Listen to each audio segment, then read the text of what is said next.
আমি তুমি এটা কি বললা? তোমার জন্য আমার মা সাল্লাম, বাবা সাল্লাম, ভাই বোন সাল্লাম, আত্মীয় স্বজন সবকিছু সাল্লাম, শুধু তুমি হাসি হাসি করে আজকে তুমি আমাকে এইটা বললা? তুমি আমার ভালোবাসার বিনিময়ে কি দিচ্ছ? সাবস্ক্রাইব করুন আমাদের চ্যানেলটি এবং পাশে থাকা বেল আইকনটি বাজিয়ে দিন আমাদের পরবর্তী ভিডিওর আপডেট সবার আগে পাওয়ার জন্য। অনুষ্ঠান শুরু করছি আমরা, এবং আমার সঙ্গে শুরুতে যে রয়েছে তার সঙ্গে একটু পরিচিত হব। আপনার নামটা একটু বলবেন? আমার নাম মোহাম্মদ সেলিম। মোহাম্মদ সেলিম। জি। বয়স কত আপনার এখন? আমার বয়স এখন 27। 27। কোন জেলায় জন্মগ্রহণ করেছেন? জেলা কুমিল্লা। এখন থাকেন কোথায়? এখন আমি বর্তমানে আমাদের দেশের বাড়িতে থাকি। কুমিল্লাতে আছেন? কুমিল্লাতে। কুমিল্লা থেকে এসছেন আপনার এই গল্পটা বলার জন্য? জি, বলার জন্য। বলেন একটু শুনি, মানে প্রথম থেকেই বলেন, আপনার জীবনেরই গল্প তো, একবারে শুরু থেকে। আমি প্রথম থেকে বলছি। আমি ছোটবেলা, খুব ছোট, আমার তখন একটি ছিল, আমাদের 6 ভাই ছিলাম আমরা, তো আমি সবার ছোট। তো আমার আব্বু আপনার ঢাকাতে নৌকা বাসত, তো আমাদের খুব অভাবী সংসার। আমরা ভাই 6 জন, আমরা কেউ কাজ করতে পারে না। আমার বড় ভাই থাকে আমার নানুর বাড়িতে, নানুর বাড়িতে থাকে। তো আমার ছোট ভাই, মেজো ভাই আমার এখানে থাকে। থাকার পরেতে আমি তো খুব ছোট, আমি কিছুই বুঝি না। তো আমি দেখছি যে আমার আম্মু কটা মানে আপনার ভাতের চাল নিত, এতগুলো আপনার এই ধুন্দা চাল নিত, নিয়ে। ধুন্দা চাল কি জিনিস? এটা যে ভাতের সাথে মিক্স করে খেত। ধুন্দা চালটা কি জিনিস? এটা একটা চাল, ধুন্দা একটা চাল। এটাও একটা চাল হয়? এটা একটা চাল। ধান হয় নাকি অন্য কিছু? না, এটা একটা চাল হয়, ধুন্দা এত বড় হয়। ও আচ্ছা, কোন একটা গাছ হবে বা কিছু একটা হবে? এটা গাছের থেকে একটা মানে এটা হয়। তখন অভাবী সংসার ছিল, ওইটি দিয়ে আম্মু পাক করতো। এখন পাক করে এসে সবাইকে দিয়ে আমার আম্মু কিছু পাচ্ছে না। আমার আম্মু, আমি নিজের চোখে দেখছি ভাই, পেটটার ভিতরে কাপড়টা বাইন দেয়া আমার আম্মু আমাদেরকে বড় করছে। বড় করার পরে তো আমার আম্মু বলতেছে যে বাবা, এ কষ্টের কথা তোর কোনোদিন বলবি না। আমি বলছি ঠিক আছে মা, তোমার সাথে আমি কথা কোনোদিন বলবো না। তো আমি একটু আমাদের বাড়িতে খুব দুষ্ট ছিলাম। এখন সবাই স্কুলে যাচ্ছে, তো আমাকে আমার আম্মু স্কুলে পাঠাচ্ছে। খুব ছোট, আমি ক্লাস 1-এ ভর্তি হই। তো এভাবে দুষ্টামি করতে করতে ভাই আমার 1 বছর কেটে যায়। ক্লাস 2-এ ভর্তি হই। হওয়ার পরেই কি হলো, ভর্তি হয়ে সারছি আমি। আমরা অভাবী সংসার, তো ওই জন্য ভাইয়া আমার ছাগল পালতাম। আমাদের বাড়ির পাশেই একখানি খেত দূরে, যেটা এরিদান বলে, একখানি দূরে ওই জায়গার ভিতরে মানে আপনার ধান কেটে নিছে, খের আছে। যে মেয়েটা, ওর নাম হাসু, আমি পরে জানতে পারছি অধিবাসটা ঘরে, ওর আম্মু মানে একটা খেরা আড়ি বানছে। আমাকে বলতেছে যে বাবা, তুমি এই খেরা আটিটা তুমি একটু মাথাতে উঠাই দাও, আমার বাবুটি তোরা উঠাইতে না। তো আমি এবার কিছু দুষ্টুর, তো আমি খেরে পথে উঠে দিচ্ছি। তো আমি ওকে বলছি যে তোমার নাম কি? আমার নাম জানি না। আমি জানি না একটা মানুষের নাম হলো। তো সে বাসি করছে, করে পরে এবার বলছে না। আমি ক্লাস 2 বললাম, 3-তে প্রথম উঠলাম, ওকে আমি দেখতে পাই খুব সুন্দর। আমার একটা কেন যে একটা মায়া লাগে গেল ওর প্রতি, এতই মায়া লাগলো যে বলার মতো। তো ওকে মায়া লাগে, তো ওর সাথে আমি কথা বলি, চলাফেরা করি। কি নাম ছিল ওর মেয়েটার? মেয়েটার নাম ছিল হাসু। হাসু, ওকে। তো এই ওর সাথে চলাফেরা করতেছে, করতে করতে তো এ বলে যাইতেছে। যাওয়ার পরে বাস একদিন ক্লাস 4-এ উঠলাম, ওর সাথে অলরেডি আমার ফুল বন্ধুত্ব হয়ে গেছে। এখন সবাই আমাকে বলতেছে যে ফুল মিয়া সেলিম হাসেমের মেয়ে হাসুর সাথে প্রেম করে। আমি প্রেম কি জিনিস, আমি তো প্রেম বুঝি না। আমি ওকে ভালো রাখতেছে? না না না, ওই ছেলেটা প্রেম করে। যখন আমার এই কথা বললো, আমার আব্বু বলতেছে আমাদের এমনি একটা অভাবী সংসার, আজকে আমার ছেলে একটা ব্যাট রেকর্ড করবে। আমার আব্বু আমাকে অনেক মারধর করে বলতেছে যে তো আমি আব্বুকে বললাম যে আব্বু, তুমি যদি আমাকে মারধর না করে তুমি যদি আমাকে বলতা যে বাবা যে এই জিনিসটা ভালো না, তাহলে আব্বু আমি দেখতাম। তুমি যেমন আমাকে আব্বু মারধর করছো, ওকে যেমন আমার ভালো লাগছোই, যাও ওকে আমি দিয়ে দেখবো যে আমার জীবন কি আছে ওর প্রতি। ওই কথা আমার আব্বুর সাথে বলছি। বলার পরে আমার আব্বু আমাকে অনেক মারধর করে। এরপরে এখন ওর সাথে আমি কিন্তু কথা বলতে পারবো না, বাড়ির সবাই বলতেছে। তো কথা যেমন বলতে পারবো না, তো আমি থাকতাম কলমুলা চেয়ারম্যান বাড়ি বলে নাম করা বাড়ি। ওই চেয়ারম্যান বাড়িতে আমি থাকতাম একা। ওই চেয়ারম্যান বাড়িতে আমাদের এলাকার সবাই আসতো টিউবওয়েলে পানি নেওয়ার জন্য, আশ্রিন মুক্ত পানি। তো সেও আসতো পানি নেওয়ার জন্য কলসি দিয়ে। তো আসার পরের দিন আমি ওকে ডাক দেন, কি তুমি এদিকে শোনো। কি আমি দেখো অন্ধ, তোমার সাথে আমি কথা বলতে পারি না, আর তোমার সাথে কথা না বলে আমার ভালো লাগতেছে না, এখন আমি কি করবো তুমি বলো। তো বলতেছে আচ্ছা ঠিক আছে, তুমি আমার সাথে কিভাবে কথা বলবা আমি তোমাকে কয়েকটা প্র্যাকটিক্যাল জিনিস শিখাই দিই। আমি বললাম ঠিক আছে শিখাও। যখন আমি 1 আঙ্গুল দেখাবো তখন ভাববা যে আমি তোমার কাছে আসবো।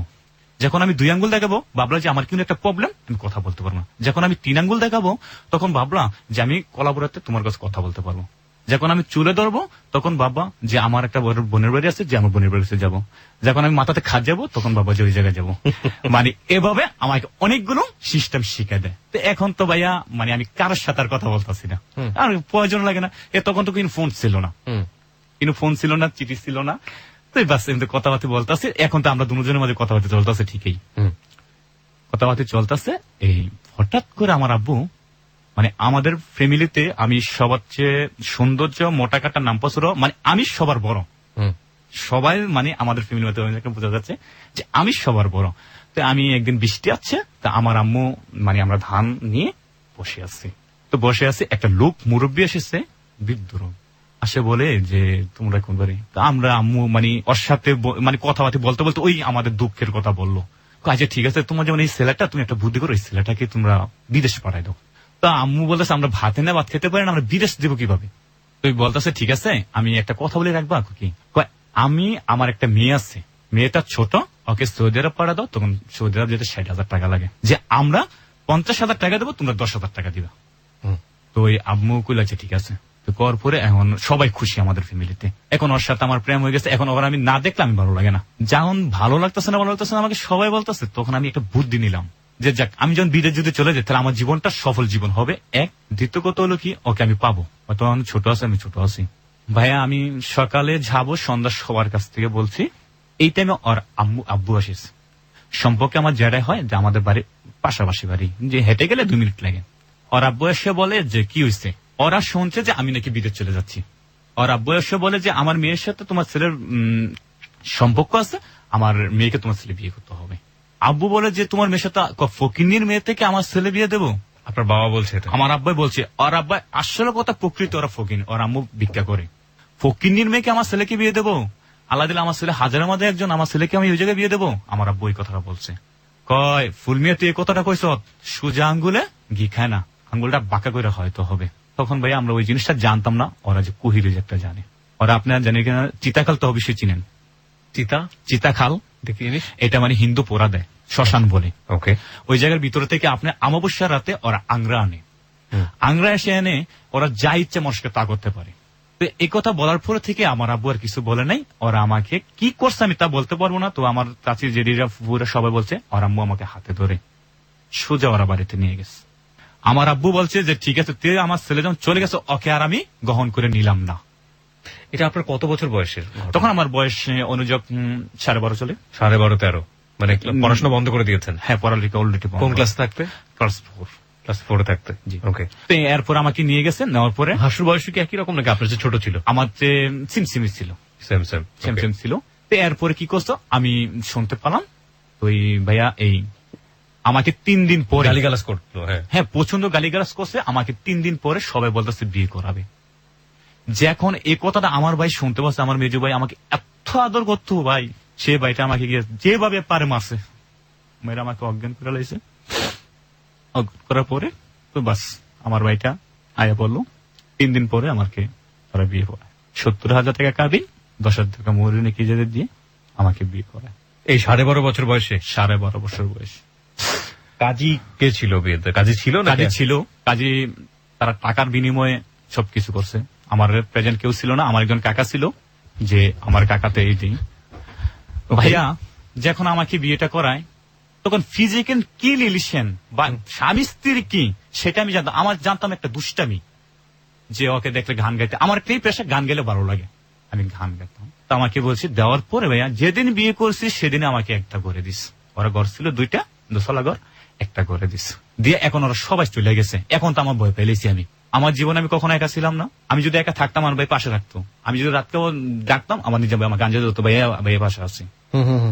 তো আমি তো খুব চিৎকার দিয়ে উঠছি যে আমি কেন থাকবো একা, আমি এখন আমার আম্মুর কাছে চলে যাবো। তোমার আম্মুর কাছে তোমাকে আমি তখনই পাঠাবো। আজকে একটা কথা মনে রেখো, যেদিন তোমার জীবনের লাইফ শেষ হবে সেদিন। এটা কে বললো? হাসু বললো, হাসুর বাবা বললো, হাসুর মা। ওদের বাড়ি থেকে আপনাদের বাড়ির দূরত্ব কতখানি ছিল? 2 মিনিট হেঁটে যেতে মাত্র। ওকে। এই একটা কথা আছে না যে আমরা আসলে নাকি ড্রামা ধার করি, life is more than drama. It's very funny. কত সালে বিয়ে হলো এটা মনে আছে? কত সালে? 2003 সালে মার্চ মাসের 22 তারিখ রাত 3টায়। 2003 সালের মার্চ মাসের 22 তারিখ রাত 3টার সময় বিয়ে। ওকে, বলেন। তো এই বিয়ে করালো, আমাকে দিল, আমি চিৎকার করে উঠলাম। ওঠার পরে সে আমাকে 2টা থাপড় দিল। আপনার বউ হাসু? আমার বউ হাসু আমাকে থাপড় দিয়ে বলে, এটা কি মামার বাড়ি ছোলা করা যে চাইলেই হবে? তোমার লাইনে এমন সেলিম কয়েকজন আমার সাথেই রাখি। আমি তুমি এটা কি বললা? তোমার জন্য আমার মা সাল্লাম, বাবা সাল্লাম, ভাই বোন সাল্লাম, আত্মীয় স্বজন সবকিছু সাল্লাম, শুধু তুমি হাসি হাসি করে আজকে তুমি আমাকে এইটা বললা, তুমি আমার ভালোবাসার বিনিময়ে কি দিচ্ছ? তুমি না আমাকে বলছিলে মত্ত হলে আমাকে নিয়ে মরো, বাস্তব আমাকে নিয়ে বলবে, এক গ্লাস পানি খেয়ে তুমি আমার জীবন কাটাবে, তুমি এটা কি বললা? যেটা বলছি সেটা ওই ভাই। এটা বলার পর থেকে আমার শরীর প্রচন্ড জিত। আমি হেঁটে আমার বোনের বাড়ি পাঁচপুকুরিয়া ধরে প্রায় আপনার 15-20 মিনিট লেগে হেঁটে যেতে আমি রাতের 12:30টার সময় চলে গেছি ওই জায়গায়। এখন আমার বোনে তো আমাকে দেখে আনজা জ্বরে দোষে, কিরে ভাই তুই এত রাত্রে একটা সেন্ট গেঞ্জি মিলে শর্ট প্যান্ট পিন্ডিয়া? আমি বলতেছি আপু এই অবস্থা হয়েছে। ঠিক আছে ভাই তুই যেমন আইস তোকে আমরা ই করবো। আর আম্মুরা মনে হচ্ছে, আমার আম্মু মনে হচ্ছে আমি শ্বশুর বাড়িতে, আর শ্বশুর বাড়িতে মনে হচ্ছে আমার বাড়িতে। এখন ওরা সকালবেলা আমাদের বাড়িতে গেছে, আমরা বাড়িতে তারা গেছে। এখন তো আমাকে বিছড়ে পাচ্ছে না পাওয়ার থেকে ভাইয়া এখন একটা উলটপালট হয়ে গেছে। এখন আমার ভাই বলতেছে যে আমার ভাইকে তোরা মাইরা লাইছো, ওরা বলতেছে যে তোর ভাইকে তোর চিনে করে নিয়ে গেছো। মানে এদের ভিতরে একটা কথা কাটাকাটি অনেক কিছু হয়েছে। এখন একটা আইন করলো ওরা আব্বু কিন্তু কাজ করে না, ওর আম্মু 2 আম্মু ভিক্ষা করে খায়। ওর একটা ছোট ভাই, সেটাও খুব ছোট, ওর ছোট, এর ছোট ওর একটা বোন দুধ খায়। তো ওই বোনটা মানে ওর তার কি বেকার। এখন বলতেছে যে তুমি কাজ করবা, আমাদের বাড়িতে খাইবা, থাকবা। আমি বাইরে কইলাম যে ভাই তুমি না আমার এত শখ করে বলছিলা, তুমি ইয়ে করছিলা ভাই, আমি না হয়তো ছোট ছিলাম, আমার মেধাটা ভালো ছিল না ভাই, তুমি তো আমাকে একটু বুঝাতে পারতা ভাই, ইয়ে করতে পারতো ভাই, আমি কি মরে যেতাম ভাই? ওরা যে আচরণ ব্যবহার করে ইব্রিয়া ভাই করে খুব কষ্ট লাগে। ওদের ফার্স্টে শ্বশুর বাড়িতে ভাত খেতাম গেছি, 7টা চুল পাইছি, 9টা নখ পাইছি, হাতের নখ, মরা মানুষের মুদ্রার কাপড় পাইছি, একটা গাছের শিওর পাইছি মাছের ভিতরে। আমি বললাম এটা কি শ্বশুর বাড়ি খানা? তো এটা না খাইলে সিগারেট খাও। আমার শ্বশুর আমার পকেট থেকে সিগারেট বার করে দিছে। আমার শ্বশুর সিগারেট বার করে দিছে, জিদ করে ওদিনকে বললাম যে যা আমার জীবনে লাইফ যেমন শেষ, তখন আমি ওদের ফার্স্ট টাইম সিগারেট ধরি। আমি সিগারেটটা খাই, খাওয়ার পরে আমাকে বলে সিগারেট খেলে মানুষে চলবো, গুন্ডা পান্ডা হতে হবে। আমার মেধাটা ওই জিনিসটা কাজ করে না। আমি যদি খারাপ হই, আমার বদনাম, আমার কি আমাকে খারাপ বলবো না আমার বাবাকে খারাপ বলবে, ওই জিনিসটা আমার তখন বয়স আর ওই জিনিসটা হয়নি। যাক ভাই গেলাম, যাওয়ার পরে আর পরে ভাই আমি আপুর বাড়িতে আসলাম। আসার পরে ওরা খুব কাবজাব পরে যে আমাদের এখানে ওদের ফার্স্ট দুলাল এই একটা ছেলে আছে, বিয়ে করছে প্রেম করে নাদিরাকে। তো ওর সাথে আমি কাজে গেলাম। কাজে যাওয়ার পরে সে আমাকে বুঝাইলো, দেখ প্রেম করে বিয়ে করছে, যা হওয়ার তো হয়ে গেছে, মনের মানুষ পাইছ, জীবনে কষ্ট থাকতেই পারে। আমি বললাম যে ঠিক আছে। আমি ভাই কাজ করতেছি, আমি কাজ করে সারি 10 দিন কি 12 দিন কাজ করে সারি, ওর আবার যে আমার টাকা নিয়ে আসা পরে। এখন ভাই আমি ভাত করে টাকা দিতে পারতাছি না, আমি যে মানে কিছু একটা জিনিস খাবো ওই জিনিসটা পাতাছি না। ওর খালি একটা কথা 3 দিন কাজ করার পরে যে টাকা দাও আমাকে, টাকা দাও। তো এই বাস ওরা নিয়ে টাকা নিয়ে আসার পরে ভাই এইভাবে কাজ করতে করতে প্রায় 3 মাস। এরপরে বাস টাকার পয়সা নিয়ে আসে, আসার পরে আমি 3 মাস পরে আবার শ্বশুর বাড়িতে আসি। কিসের কাজ করতেন এই সময়? রাজমিস্ত্রি কাজ। তখন যোগালে 50 টাকা বেতন দিত। আচ্ছা আচ্ছা, এই সারাদিন কাজ করে জমাতেন, এগুলো আবার নিয়ে আসতো ভাই। এরপর 50, এরপরে আসলাম। আমার কাকার নাম হচ্ছে মঈনুদ্দিন, এখন প্রবাসী আছে। সেই কাকা আমাকে সাবান তেল মেল কিনে দিল, যে শ্বশুরবাড়ি গেলে এটি লাগে। অনেকগুলো সামানে কিনে দিল, আর 150 টাকা দিল, যে গাড়ি ভাড়ার টাকা 150 টাকা দিল। আমি আসলাম বাড়িতে। এখন আমি যে শ্বশুর বাড়িতে এসেছি, আমি তো শ্বশুর বাড়িতে এসেছি, আমি খুব খুশি। আমার খুশি ওই জায়গার ভিতরে যে ফিজিক্যাল রিলেশন, ওই জন্য আমার শ্বশুর বাড়িতে এসে আমার সবচেয়ে বেশি খুশি আমার জানার পানের মানুষটাকে আমি দেখতে পাবো। আমি অনেক আনন্দ খুশি করে এসেছি। আমাকে সে বলে 2 দিন পরে, এরপরে ভাই আমাকে সেটা বললো। এটা বলার পরে আমি বললাম, দেখো পৃথিবীতে অনেক প্রকারের মানুষ আছে, আমি অনেক প্রকারের মানুষ দেখছি, তোমাদের মতো একটা মানুষ দেখি নাই। আমরা কি মানুষ তুমি হারে হারে বুঝে নিবে। সেদিন আমাকে বললো। আমি কয়েছি ঠিক আছে, হারে হারে বুঝে নিলে। ওই বাড়ি থেকে আপনার বাড়ির দূরত্ব 2 মিনিট, আপনি যেতেন না আপনার নিজের বাড়িতে? ছোট ছিলেন তো? আমি ছোট ছিলাম, আমাকে যেতে দিত না। আর ওরা আমাকে এমন ভাবে বন্দি করছে, যেটা কুহুরি বলে, আমার মাকে, বাবাকে, ভাইকে। মানে ওরা বাসা আসার 3 মাস যে আমি ছিলাম, 3 মাসের ভিতরে আমার আত্মীয় স্বজন কাউকে আমি চিনি না। শুধু আমি একটা মানুষকে চিনি, যে সে আমার হাসু। মানে ওকে আমি চিনি, আর কাউকে চিনি না। যে মতদিন আমাকে সাথে নিয়ে ঘুমাইতো খাইতো, যে নিজাম আমাকে সাথে নিয়ে খাইতো ঘুমাইতো, ওরাকে আমি চিনি না। ওকে, তো বাস আমি এভাবে চলাফেরা করলাম। এরপর করার পরে এরপরে সে আমাকে বকা দিল। বকা দেওয়ার পরে তুমি কি জানো বাসর ঘর কি লাগে? বাসর ঘরে কি লাগে? তো তোমার জন্য সামান গুলো আনছে। বাসর ঘর কি লাগে? বাসর ঘর কি? বাসর ঘর কি বুঝো না? না। তো আমাকে বলে বাসর কি গো যেমন বুঝো না, তোমাকে আজকে রাতকে আমি বুঝাবো। ঠিক আছে তুমি বুঝাইও। ওটা বলার পরে আমি একটা 3 প্যান্ট পিন্ডিয়া, গেঞ্জিটা পিন্ডিয়া, ওই যে ওর আব্বা আমাকে সিগারেট হাতে ধরা দিছে, আমি বসে বসে সিগারেট খাচ্ছি। আমাকে প্রায় রাতের 10টার দিকে আমাকে ডাকছে, তুমি এদিকে আসো। আইসি। আসার পরে ওর একজন চাচি ছিল পাশেই। ওর চাচি আমাকে বলে, এই তোর জীবনের লাইফটা তুই শেষ করে দিবি, তুই এটা কি কথা, সত্যি একটা বুদ্ধি করতে, যে কোনো একটা প্রতিষ্ঠান নেই। আমি কই না, আমি যদি ওর জন্য যদি আমার মরণ হয়, আমি মরণ মাথা পেতে নেব, তবু আমি পৃথিবীতে আমি এই জিনিসটা বুঝে দিয়ে যাবো যে ভালোবাসা কাকে বলে। তারপরে বাস এই কোর্সে করার পরে আমাকে আনার পর ওর সাথে আমার ফিজিক্যাল রিলেশন হয়। ফিজিক্যাল রিলেশন হওয়ার পর আজ কিবরে ভাই আমাকে এত আদর করে যেটা বলার মতো। মানে ওই কি সামনে বলছে কি করছে আমার কাছে, মানে মাপ চাওয়া শুরু করছে যে আমি জীবনে ভুল করে রেখেছি তোমার কাছে, আমি ওই জিনিসটা আমি শুধু চাচ্ছিলাম ওই জিনিসটা তোমার কাছে, তুমি কেন বোঝো না, তারপরে তুমি সেই জিনিসটা বুঝতে পারতে। যাক হওয়ার পরে আমি বলছি ঠিক আছে। এরপরে 3 মাস হচ্ছে আমি যখন আছি, আমি আসার 5 দিনের মাথা আমাকে ওর আম্মু আব্বু বলতেছে যে তোমাদের বাড়িতে আমার মেয়ে নিয়ে যেতে হবে। এই বাস নিতে হবে যখন বলছে, তখন আমি চুরি করে আমার আম্মু ওই বাড়ির সিপাতে, বাথরুমের সিপাতে, ওই লোকের অর্থে বলতেছে যে আমার জান, আমার সেলিম, আমি একটু ফিরে কথা বলতে চাই। আমার আম্মু কানতে কানতে চক্ষু ফুলাই লাইছে। আমার আব্বুর জন্য পারে না, আমার আব্বু যে এক কথার মানুষ। তো ভাই কি করব, গেলাম আমি চুরি করে। আমার আম্মু রাতে আমার আব্বুকে ঘুম পারে, আমি চুরি করে ওই যে মজিবর আমাদের বাড়ির পাশেই একটা গেট, এই গেটের সামনে আমাকে নিয়ে গেল। আমি এই জায়গার ভিতরে আমার আম্মুকে পাইলাম। আমার আম্মু অনেক ভয় খেয়ে হচ্ছে। আমার আম্মুকে আমি জড়াই ধরলাম যে আম্মু, মা তুমি তো আমার 10 ডজন গর্ব করেছো মা, তুমি তো আমার বাঁচাতে পারো, তুমি আমার আব্বারে তুমি একটু বোঝাও মা যে ওকে নিয়ে আসতো। মা আমি আর কষ্ট যন্ত্রণা ভোগ করতে পারতাছি না, যে ওরা আমার ভাতে এইভাবে দিচ্ছে, ওরা কাজ করে নিতে আসছে। আমার জীবনের লাইফে আমি সিগারেট খাই। আমার মাথা আমি বলছি, বলার পর আমার মা আমাকে চোখের মাইন্ডে মুছে দিয়ে বললো যে বাবা ঠিক আছে তুমি যাও, আমি দেখবো। এই কথাটা আমার আব্বুর কাছে শেয়ার করছে আমার আম্মা। আমার আব্বু অনেক গালাবদ্ধ করছে, আমার ভাইয়ে শেয়ার করছে। 14 দিনের মাথায় ওকে আমাদের বাড়িতে আনছি সবাইকে বুঝাইয়া। এখন আমার আব্বু বলতেছে সে যে সবার ছোট বিয়ে করে নিল, এখন মানুষ শুধু আমাকে খারাপ বলবে যে ওর বড় ভাই বিয়ে করছে, ছোট ভাই বিয়ে করছে। তখন আমার বড় ভাই মানে আমার খালাতো বোন আপন খালাতো বোনকে আমি বিয়ে করে ওই একা গিয়ে আমার আম্মার আব্বুর অনুমতি নেই ওই বিয়ে করে বাস দুজনের সাথে সমানে উঠেছে। একদিন আগ পর উঠেছে ঘরে, এখন উঠেছে, এখন তার মানুষ কিছু বলবো না। এরপরে আমার নিজে ভাই আর পরে 2 বছর পরে বিয়ে করে, যেটা আমার 2 নম্বর ভাই বিয়ে করছে। বাস নিচে উঠেছে, এখন তোলার পরে সে আমাকে বলতেছে এতলা মানুষের ভাত পাক করে আমি খাওয়াতে পারবো না। আপনার স্ত্রী আমার স্ত্রী এতগুলো মানুষের ভাত পাক করে খাওয়াতে পারবে না। না, আমাদের ভাই হচ্ছে আমরা 6 জন, আমার আম্মু আব্বু 2 জন, 8 জন, ও একজন 9 জন, আমার ভাবি একজন 10 জন, খাওয়াতে পারবে না। তো আমি খাওয়াতে পারবো না, আমাকে যদি তুমি না আমাকে বলে প্রকৃতি ভালোবাসো, তুমি যদি আমাকে ভালোবাসো আমাকে আমি যেখানে বলি সেখানে যেতে হবে। তা আমি দেখো একদিকে আমার ভালোবাসা, একদিকে আমার মা বাপ, তোমরা আমাকে এত চাপ সৃষ্টি করে তোমাকে আনার জন্য আমি এত মা বাপের আতফা ধরলাম, বুঝে টুঝে আনলাম, হ্যাঁ অনেক হিস্টোরি। এরপরে তুমি আজকে আমাকে এই কথা কেন বলছো? এই কথা বলার পরে ভাই আমাকে বলে ওর মায় বলমিয়ার পুত সুজে আঙ্গুলে ঘি খায় না, এটা টের কালকা পাবি। সাথে সাথে আমাকে ভিজে খাওয়া এলো, মাথাটা ওড়ানো হয়ে গেল গা। আমি চলে গেলাম কুমিল্লাতে ওকে নিয়ে। আমার মা বাপে কয় যাক আমার একটা ছেলে না চলে গেছে, আমার তো আরো 5টা ছেলে আছে, আমি মনে করবো যে আমার ছেলেটা প্রবাসী আছে। আমার মা বাপে এমনি বুঝতেছে যে এরপর আমার ছেলেটা শান্তি মতো ভাত খাক। ভাই এরা কইছে কর পরে বাস কুমিল্লাতে গেছি। এখন ভাই ওর মা যাচ্ছে, ওর বোন যাচ্ছে, ওর বাবা যাচ্ছে, মানে ওই যা কাম করতেছি তার সমান সমান। এমন সমান সমান হতে হতে আমার অলরেডি বিয়ের বয়স আপনার 1 বছর ধর 1 বছর ধর ওর আব্বু হঠাৎ অসুস্থ হয়ে গেছে। এমন অসুস্থ হয়েছে চোখে দেখে না।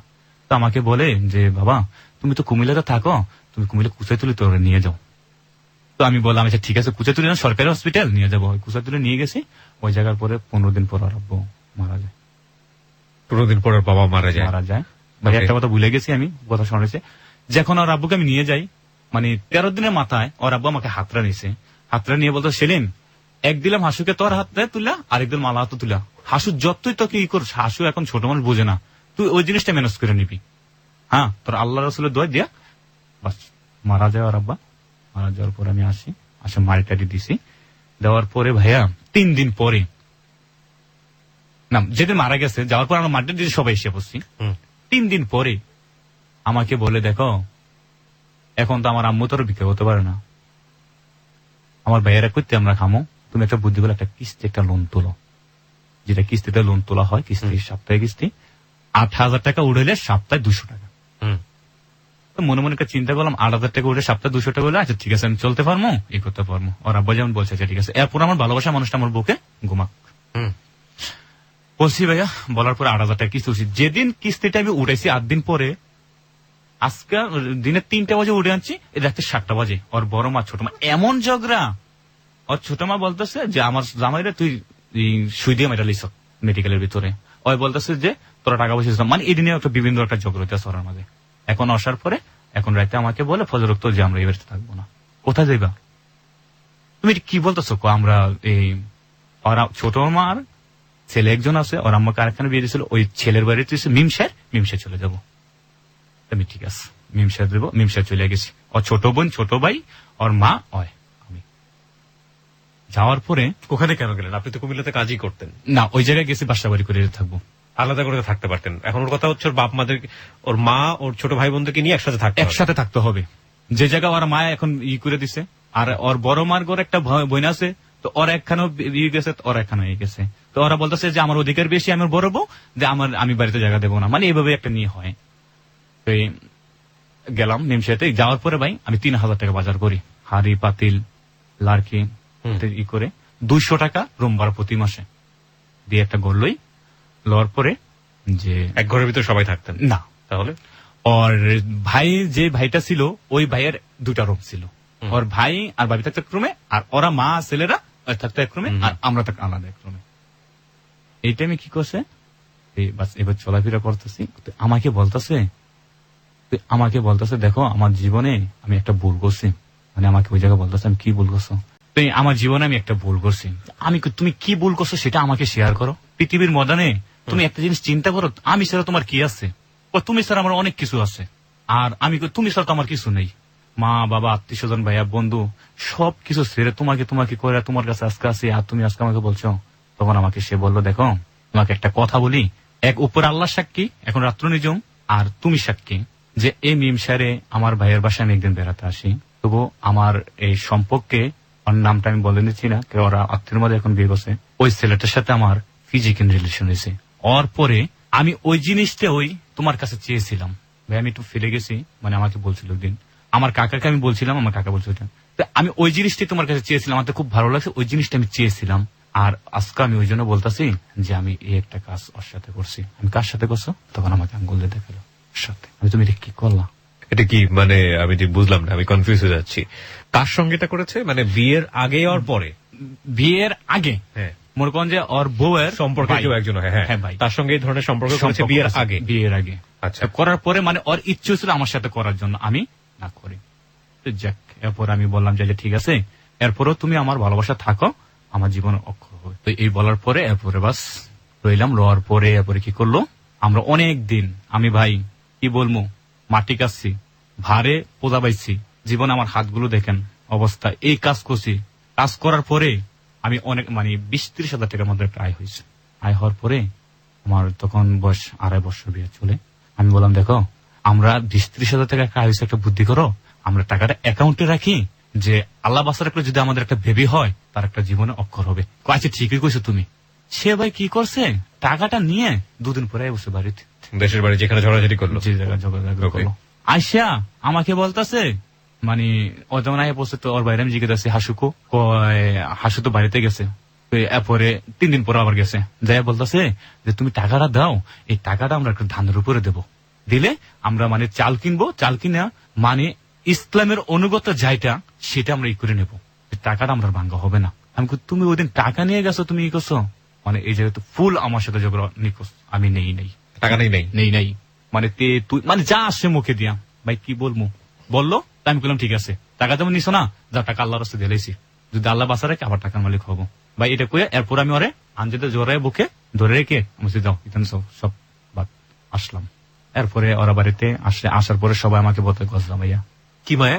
গজ্জামাইয়া, শ্বশুর বাড়িতে থাকলে বলে গজ্জামাই বলতো, গজ্জামাই বলে, আর বিপরীত বলে হাসিমের পুত। এখন ফুলমের পুত ডিলেক্ট, হাসিমের পুত। এটা বলছে, তো বলার পথে আমি কই দেখো আজকে আমি মিমসারাতে থাকি, আমাকে গজ্জামাই বলে, যা থাকবো না, কুমিল্লাতে চলে যাবো। আমি কই চলো কুমিল্লাতে যাবো গা, কুমিল্লাতে গিয়ে কাজ টাজ করে খামো। তুমি যদি একটা ফ্যাক্টরিতে চাকরি করো আর আমি যদি একটা কাজ করি, দুজন যদি 10-15 হাজার টাকা মাসে কাজ করতে পারি, একজনটা খাইলে একজনটা আয় থাকবো। আচ্ছা ঠিক আছে, আবার ভাই গেলাম কুমিল্লাতে যাওয়ার পরে আমি আপনার যেটা গাড়ির থেকে মাল আনলোড করা হয় মাটি ইনসাফ, ওইটার ভিতরে আমি প্রায় 300-350 টাকা মতো দৈনিক কাজ করতেছি। তো কাজ করলে দেখা গেছে ওই সময় ভাই আমি কাজ করতাম ভাই সুন্দরভাবে চলাফিরে, আমরা ওর খাইতে আমরা ভালোটা মানে 100-150 টাকা আমাদের থাকে, একই অবস্থা, ওর মা যাচ্ছে, ওর বোন যাচ্ছে, টাকা নিয়ে যাচ্ছে, মানে ফ্যামিলি ওরা চালাতে হইতেছে। আমি ওকে, ভাই চালাতে হইতেছে, আমি তো ভাগে ফেলেছি। ওই কিস্তি এদিক দিয়ে শোধ করা, আবার করা, তো এভাবে বাস এমনি দিন কাটতেছে। কি করছে সে তখন আমার মানে তখন আমি মোবাইল সম্পর্কে বুঝতাম না। এলজি একটা সেট ছিল, সে কিনছে, কিনে আমাকে বলতেছে যে মোবাইলটা আমি ব্যবহার করবো। আমি মোবাইল তো কিনতে ব্যবহার করে আমি বুঝি না। তুমি বোঝো না, আমি তোমাকে শিখাবো। আমি ঠিক আছে, এলজি সেটটা সে ব্যবহার করে। তখন আমি একটা এয়ারটেল সিম ওকে কিনে দিই। আমি সিম কিনে এয়ারটেল কি গ্রামীণ কি ওইটা বুঝি না, আমি একটা এয়ারটেল সিম কিনে দিছি। দেওয়ার পরে ওইটা ব্যবহার করতে করতে দেখি মানে অন্য ছেলেদের সাথে টাইম পাস করে। আমি কাজে গেলে টাইম পাস করে। এরপরে আমি 6-7 মাস দিনে কাজ করছি। এরপর হঠাৎ বর্ষা গেল শেষে, তখন নাইটে কাজ করতে হয় গাড়িতে।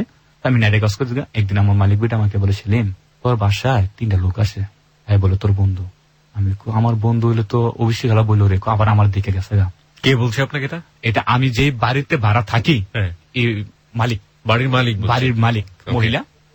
তো আমি আচ্ছা ঠিক আছে খালাম্মু, আমি তো আমি কইতেছি যে এই আসো, এই আমার কোন বন্ধুরা আইছিল, কয় তোমার বন্ধু না তো, এটা আমার মামাতো ভাই। আমি তোমার 14 গোষ্ঠী আমি চিনি, তোমার মামাতো ভাই এসে, কোন মামাতো ভাই আমাকে বলো। তো কথাটা মার্কেটিং করছত, আরেকবার করবি, এটা পরিণতি কি হবে তুই বুঝবি। মানে আমাকে এই একটা উচ্চতা ভাষা কথা বললো। আমি মানে কথা কওয়ার পরে ভাই, তুই না বল আমার সত্যি ভালোবাসস, তুই যদি আমার সত্যি ভালোবাসিস তাহলে তুই আজকে আমার এই জিনিসটা প্রশ্ন করলি কে রে, তোর দুর্বলতা আছে। আমি তোমার মন থেকে ভালোবাসি, যদি তুমি বলো আমি বুকটা ছিঁড়া তোমাকে আমি দেখাবো কতটুকু তোমাকে আমি ভালোবাসি। বলার পরে বাস সে ভাই 5ম দিন কাজ করি আমি, রাতে প্রতিদিন সারা রাত কাজ করি। 5ম গাড়ি ফার্মসারি এসে চাক্কা ডাক্তারের। এখন 2টা 10 কি 20 বাজবো, রেল স্টেশন বলে কুমিল্লা, রেল স্টেশন থেকে হাইটটা দৌলতপুর রেলগেট বলে আমি এই জায়গায় আসতে হবে। প্রায় অনুযোগ 10-15 মিনিট লাগে হাইটটা এলে কমেছে রেল রাস্তা দিয়া। আমি আসতেছি, আমাকে কয়েকটা ছেলেপেনে দোষে ধরে বলতেছে বাড়িতে, আমি আমাকে অনেকটা থাইতার দিয়া ছালার বেটা আইসত কিছু লইস তা, আমরা আকাশ বই রয়েছি, কয়েকটা দিয়ে দিছে। এরপর আই বুঝছি, এসে আমার নিজ চোখে দেখি তারা 3জন বাসার মধ্যে, আমার বাসা, আমার বউ উলঙ্গ। ও মাই গড। দেখার পরে আমি কই দেখি তোমার মামাতো ভাই, চুপ। আমি কই তুমি একবার মেমসে, সেটা আমি মেনে নিলাম। এখন তোমার সাথে 3জন, তুমি এটা কি করতেছো আমাকে? এইটু ভাই মেনে নিলাম। না আমরা ঘটনাটা শুনতে চাই, মেনে নেওয়াটা তো পরের বিষয়। এরপরে কি হলো ওই সময়টাতে? এই সময়টা মানে আমাকে বলার পরে ওরা সোজা চলে গেল, আমাকে বললো যে চুপ। মানে আমি আর কিছু করছি না। আমি ঠিক আছে। চুপ মানে চুপ কিসের চুপ? চুপ মানে কি মাত বল না জানো, আমার মামাতো ভাই। এখন মালিক বিডি আমাকে চাষ করছে যে সেলিম কি চিনো, আমি হ্যাঁ চিনি খালা, এটা মালিক বিডি। যা হওয়া তারা যাওয়ার পরে হবে। যাওয়ার পরে কয় মানে চিল্লাচিল্লির পর্যায়ে মালিক চলে এসেছিল ওখানে। মালিক চলে এসে আমি বলতেছি যে কি আমি চিনে টিনে, মানে কথা কাটাকাটি হচ্ছে যে ভাই আমি অনেক বলতে অনেক দিন মানে অনেক সময় লাগবে। না আপনি ইন ডিটেইল বলেন, আমাদের হাতে প্রচুর সময় আছে, আমরা শুনতে চাই। বলতে পারবো? It's a very serious story. হ্যাঁ বলেন, আপনি রিল্যাক্সলি বলেন। আচ্ছা তাহলে আমি বলতেছি যে তোমার যদি মামাতো ভাই হয় তাহলে আমি তো চিনি, তা আমার নামটা কি বলতে বলো। ওরা তো আমার নাম বলতে পারে না। আমি তুমি আমাকে চিনো? চিনি না। আমি ওকে চিনো? তারপর একটা লোকে বলে যে ভাই আমরা একটা মুসলিম, আরেকটা লোকে বলে ভাই আমি হিন্দু, আরেকটা লোকে বলে যে ভাই আমি মুসলিম। এই ছেলেটার রং নাম্বার পরিচিত হয়েছে, ওকে প্রথম বোন ডাকছে, ওরা বলছে দেখা করার জন্য। এবার ওর টাকা চাচ্ছে, কিছু টাকা দিছি, দেওয়ার পরে ওর সাথে কথায় এই বাজ হয়ে যায়। ওকে, তো 3জন একই সাথে একই সময় 3জন আমি অলরেডি পাইছি। যখন আমি চিল্লাওয়ালা করতেছি তুমি কি করতেছো দেখছি। দেখার পরে তো মালিক বিডি আমার বলছে, আমি বলছি হ্যাঁ খালাম্মু আমি দেখছি। একটা জিনিস চিন্তা করলাম যে আমার মার সমান যাবো, যে হ্যাঁ খালাম্মু আমি দেখছি, এটা আমার মামাতো ভাই। তুমি চিল্লাওয়ালা বলে আমি খালাম্মু চিল্লাওয়ালা করছি, ওই মানে কাজেতে যাইছি, মাথাটা মানে একটু নষ্ট হয়ে গেছে। খালারা ওইভাবে বুঝতে দিচ্ছি। দেওয়ার পরে আমাকে বলে সেলিম, আমার মালিক বেডিকে, সেলিম তোর বোধ চরিত্র খারাপ। আমার ওয়াইফরে যখন মালিক বেডি বলছে, আমার ওয়াইফ একটা পীড়া ছিল যেটাতে বসে এক ইটা মারছে পুরা মালিক বেডির উপরে। ওই তুই কুমিল্লার স্থানীয় উপর থেকে খালার ফাওয়া ধরে রয়েছে। আমি খালা ভুল করলে আমি বসছি। খালা ছেলেটা ছিল মানে খারাপ, ওই ছেলে আমাকে জেমতে পারে ভাই উত্তার মতো ফিটে এই জায়গার ভিতরে। আমার নিজের বোঝ আমি মাইটা খাইয়া আমি দেখো তুমি এদিক দিয়ে একটা অপরাধ করলা, 3টা ছেলের সাথে ফিজিক্যাল রিলেশন করলা, এদিক দিয়ে মিম সাথে করলা, আবার কুমিল্লা তো তোমায় আসলাম, তুমি এই কাজটা করলা, আবার তোমার জন্য আমি এত মায়ের খেলাম। আজকে তুমি আমাকে একটু কি ভালোবাসা দিতে পারো না?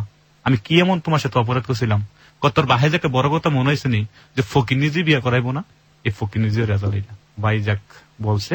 আমি মাইকটার খাইয়া এখন মানে দেশের মধ্যে কথাটা কি পাড়াবর্ষী কাজ করে না, তুই কথা কি থাকে না তুই সব বলতে। তো আমি বলছি যে তুই আমার ভাই অকর সবচেয়ে বড় ভাইটা মানে চুরি করে যায়, গিয়ে বলে তো সেলিম কি হয়েছে, আমি কই ভাইয়া ওই আমি গাড়ি জিগেছিলাম না, মানে চাহা টান দিছি উপরতে হয়ে গেছি গা, বুঝলে ভাইয়া ভাই শুনলাম হয়ে গেছে গা, অতি সত্য ওইরকম। তোরা বলে জসিম আছে, আমি কই না ভাইয়া মিথ্যা কথা, আমার জসিম আছে না, আমি এমনি করছি, মানে ভাইরা হাসি খুশি দিয়ে বাইরে বুঝিয়ে দিছি। তো ভাইয়া আম্মাতে বলছে যে না মা এমনি মিথ্যা কথা একটা উঠেছে, তারপর আসলো। আচ্ছা, একটা জিনিস আমার একটু কনফিউশন লাগছে এবং আমার মনে হয় যে শ্রোতারা ওই প্রশ্নটা আমি করতে চাই, তবে আমার মনে হয় গল্পটা আর একটু সামনের দিকে যাওয়ার পরে প্রশ্নটা করি।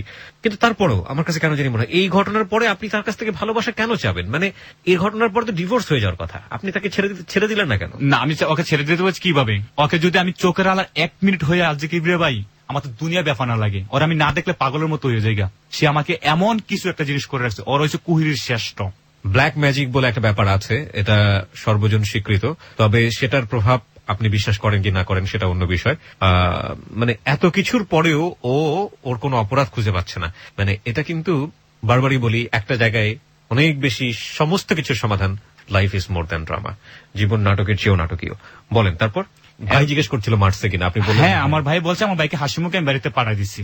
দেওয়ার পরে বাস কাজ টাজ করতেছি, তখন আমি মনে মনে একটা শপথ নিলাম যে আমার একটা যদি ভেবে নেই তাহলে ওর যৌবনটা কমে যাবো গা, আর ওর যে টপটা আছে টপটা নষ্ট হয়ে যাবো গা। মানে আমাকে আমার ভাবি তার একটা পরামর্শ দিল, মানে কত ফ্রেন্ড সার্কেল আমাকে পরামর্শ দিল যে সেলিম একটা ভেবে নেই তুই। তখন আমি কাছে ঠিক আছে, তা আমি এরপরে ওরা বললাম এই একটা মানে আমার ওর গর্বে একটা বাবু হয়েছে। কনসিপ্ট করলো সে কনসিপ্ট করছে ভাইয়া, ওষুধ খেয়ে বাচ্চাটা ফালা দিল। কিভাবে ফালাইছে, ওই আমার ভাগ্নি হয়, আমার ভাগ্নির মাথাতে কালামন্দি দিতে গেছে, সে তো দিতে গেছে, তো এই জায়গার ভিতরে তো এদিক দিয়ে ওর ফুপু ডাক দিছিল যাওয়ার জন্য।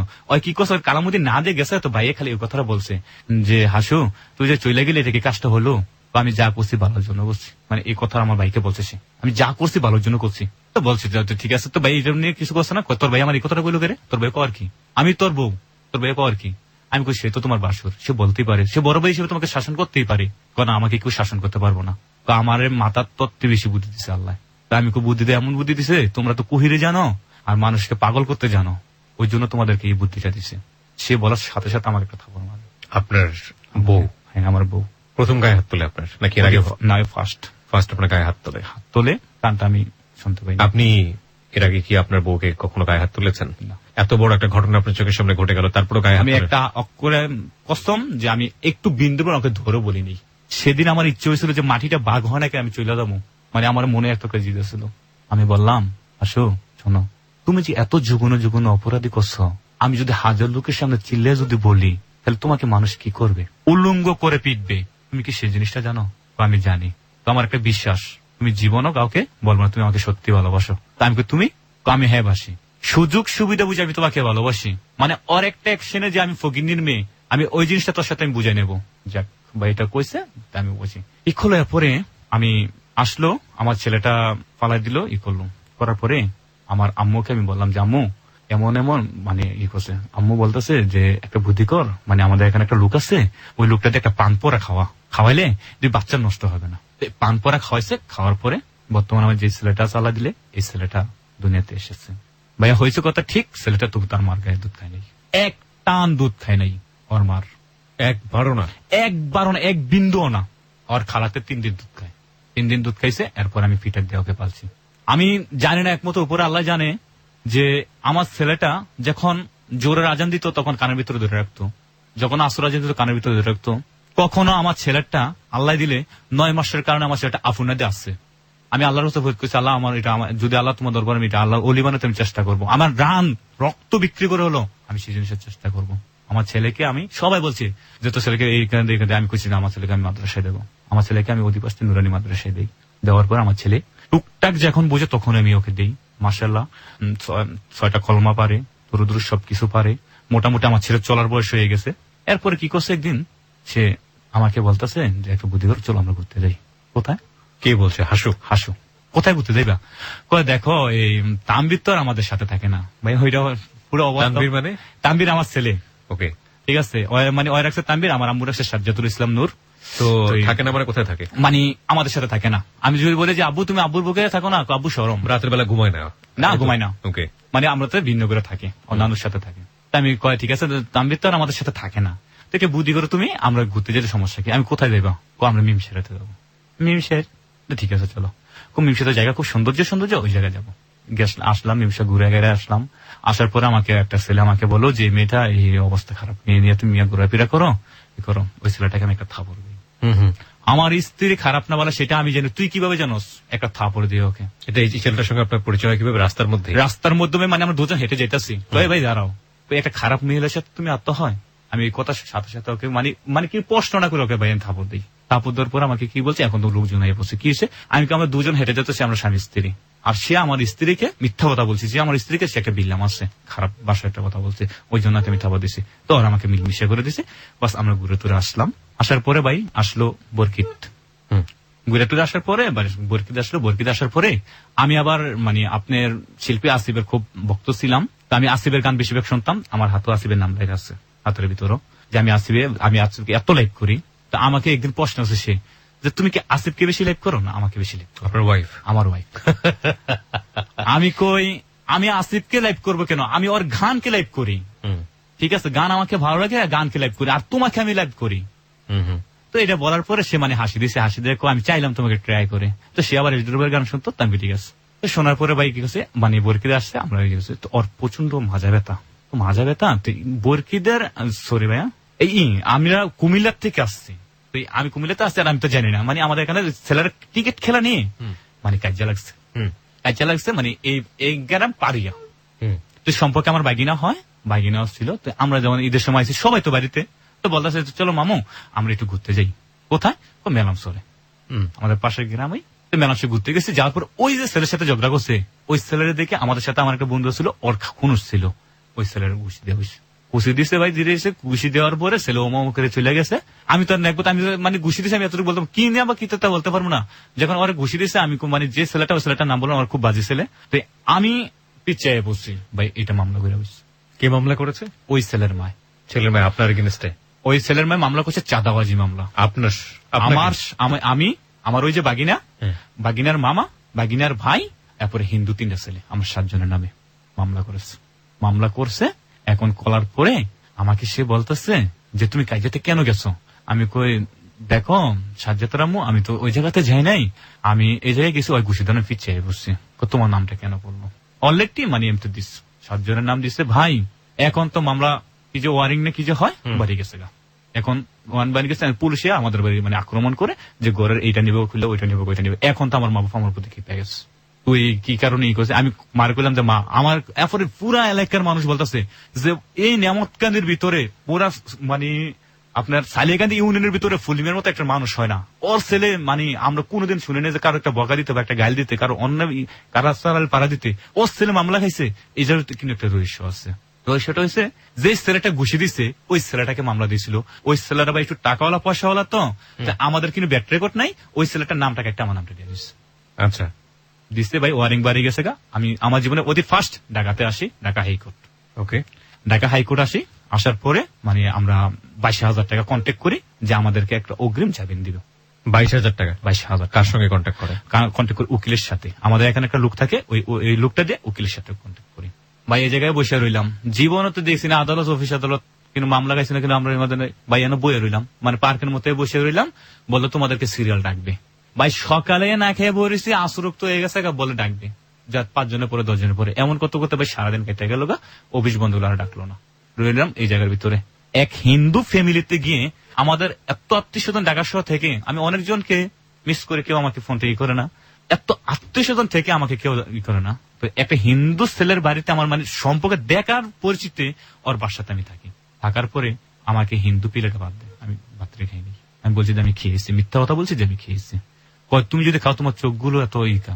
আমি ভাই আমি যে সারাদিন দাঁড়াচ্ছেন রোদের ভিতরে, ওই জন্য যাক এখান থেকে ভাই মামলা ওয়ারিং বলছে, আমরা কিন্তু যাবেন এর পরের দিন কিন্তু যাবেন পাই নাই, এরপর চলে গেছে কোথায়? আবার দেশের বাড়িতে চলে গেছি। এখন দেশের বাড়িতে চলে গেছি, আমার ওয়াইফকে বললাম যে আমরা তো 60,000 টাকা, আমার বলতে মনে হয় আমার 60,000 টাকা আছে তোমার কাছে, তুমি 60,000 টাকা থেকে 5,000 টাকা মানে এখানে আসার খরচ যা আছে সব আমার আব্বু দিস। আমার আব্বুকে আমি আল্লাহর কসম 4 হানা পয়সা আমার আব্বুকে আমি কাজ করে খাওয়াই নাই। মা বাপকে আমি বুকে হাত দিয়ে বলতে পারবো, এটা চ্যালেঞ্জ করে বলতে পারবো যে আমি খাওয়াই নাই। শুধু যা আসলো ওদেরকে খাওয়াইছি, ওদেরকে পালছি, ভাবছি যে ওরে আমাদের মা বাবা, ওরে আমার সবকিছু। আর ওর মা আমাকে একটা আশ্বাস দিয়েছিল যে আমি তোর 5 ভাইয়ের উপর দিয়ে রাখবো, ওই আশ্বাস নিয়ে চলছি। অথচ আমার ভাইয়েরা প্যান্ট পিন্ডা শার্ট পিন্ডা সেন গতর দিয়ে আটে, আর আমি হারা একটা লুঙ্গি মিটা শার্ট পিন্ডা আমার বাইরেতে ধার করে শার্ট করে আমি চলাফেরা করি। আমাকে এতটুকু উচ্চতর দিয়ে ওরা রাখিস। এক ভাই গেলাম ওই জায়গার ভিতরে, বাড়িতে গেছিলাম, আমার আব্বা টাকা দিছে। টাকা দেওয়ার পরে আমার আব্বু বলতেছে, বাবু কিছু টাকা আছে নি দাও, এখন তো তোমার মামলা ইয়ে গেছে, বাবা তুমি কি জেল কাটবা নাকি এই বয়সে? আমি কিছু কথা ঠিক হইতে বলছে। এরপরে আমাদের বাড়ির কাছে একজনের সাথে 70,000 টাকা কন্ট্যাক্ট করি। ভাই 70,000 টাকা দিলাম, সে কি করছে 50,000 টাকা খাইয়া 20,000 টাকা দিছে ইয়ারে, মানে কি যে বলে ওরা পুলিশকে, পুলিশ না ওসি না কি বলে, ওকে 20,000 টাকা দিয়া আসে বলতেছে তোরা মামলা শেষ। তা আমরা তো মনে হয় মামলা শেষ। আমি কিছুদিন পরে কুমিল্লাতে যাই, আমাকে অ্যারেস্ট করে ফেলে। আমাকে বলে তোমার নাম কি? আমি মিথ্যা কথা বলতে পারি না, আমি বলছি আমার নাম সেলিম। তোমার আব্বু নাম? আমার আব্বুর নাম ফুলমিয়া। সাথে সাথে গ্রেপ্তার। কুমিল্লা কোথা থেকে অ্যারেস্ট করে? কুমিল্লা ঠাকুরপাড়া থেকে। মানে আপনি চিন্তান না, হঠাৎ করে পুলিশ এসে অ্যারেস্ট করে? হ্যাঁ সরাসরি। সাদা পোশাকে ছিল? সাদা পোশাক না, পুলিশ পোশাক ছিল। আমি তো জানি আমার মামলা নাই। আর যে বাদীটা মামলা করছে আমি ওই বাদীকে আমি জীবনে দেখি নাই, বাদীর ছেলেকেও দেখি নাই, বাদী আমার সাথে ছিলাম দেখি নাই। বাদী আঙ্গুলতে দেখা দিচ্ছে ধরে লাইছে। বাদী আমাকে চিনতো, আমাকে, আমার একজন বাগিনার ভাই, 3 জনকে ধরে নিল। কোথায়? জেলখানায়। হয় জেলখানা নিয়ে গেছে, জীবনও জেলখানায়। শেখা বলে যে লকআপ কাস্টডি, এতটুকু একটা ভাই, আমার যতটুকু এতটুকু একটা রুম, এটার ভিতর ভাই 100 জন মানুষ, নাই বাথরুম নাই কারেন্ট। মাই গুডনেস ভাই এমন পেটে ক্ষুধা, পানি না মানুষকে খাই, এত পানি তিরাস। আমি কই এত কষ্ট। তখন আমি বলতাম যে হাসু তুই, মনে মনে বলছি হাসু তুই পাপ করছ, তা আমি ভোগ করতেছি। এটা আমি বলছি যে ছেলে যদি বাপ যদি পাপ করে, ছেলে ভোগ করে, মা যদি পাপ করে তোর কষ্ট একদিন উপর আলো যাবো। আমার এইটা নিয়ে আমি ওকে মানে মনে মনে গেলেই। এরপরে ভাই ওই জায়গায় নিল, এখন কাস্টডি হবে 4টা বাজে। ওই যে আমার বড় ভাই পাগলের মতো হয়ে গেছে। আমার বড় ভাইয়ের অত বড় বড় মোবাইল, একটা মোবাইল চিন্তা করে থাপা দিয়ে লেগে গেছে গা, মোবাইল নিচে গা। তো ভাই করতেছে, ভাই আমি কুছি ভাই আমি পানি খামো, ভাই করতেছে কেতাছে। টাকা ছিল 1600 টাকা দিয়ে নিচে গা। এরপর আমার ভাই টাকার দিক মোবাইলের দিক চাই নাই, ওই বোতল দিয়ে পানি নিয়ে 100 টাকা ঘুষ দিয়া পুলিশকে পানিটা দিছে। ভাই পানিটা নিয়ে শাস্তি খালি খামু 4-5 দিন থাপা নিয়ে গেছে। হ্যাঁ পানিটা নিয়ে গেল থাপা দিয়ে, নেওয়া যাওয়ার পরে আর পানি খেতে পারলাম না। অনেক কান্না করলাম এটার ভিতরে। কান্না করার পরে এক লোক আমাকে বলে, এই কান্না করতে হয় জেলখানাতে আসলে, কত শ্বশুর বাড়িতে আইসে গেছি কান্না করছি না। আমি ভাই আমার পেটে ক্ষুধা, পানি তিরাস। এই কথা কোনো ভাই আমার দিচ্ছে 2 থাপড়। বলে যদি পেটে ক্ষুধা তাপ আসে তাহলে পাপ করছো কা, কি মামলা এইসব? জেলখানার ভিতরে ভাই যদি মিথ্যা কথা বলে যে আমি 4-5টা মার্ডার করেছি, তাহলে কেউ তাকে মারে না। তখন আমি বলছি, আরে আমাদের মানে মানুষের আমি শুনতাম, আমি 7-8টা মার্ডার করেছি। এখন যদি আরেকটা কিছু থাবা দাস তোর বুড়িটা ফুস দিয়ে ফেলা দেবো। মানে আমি উচ্চতা ভাবে বলতেছি।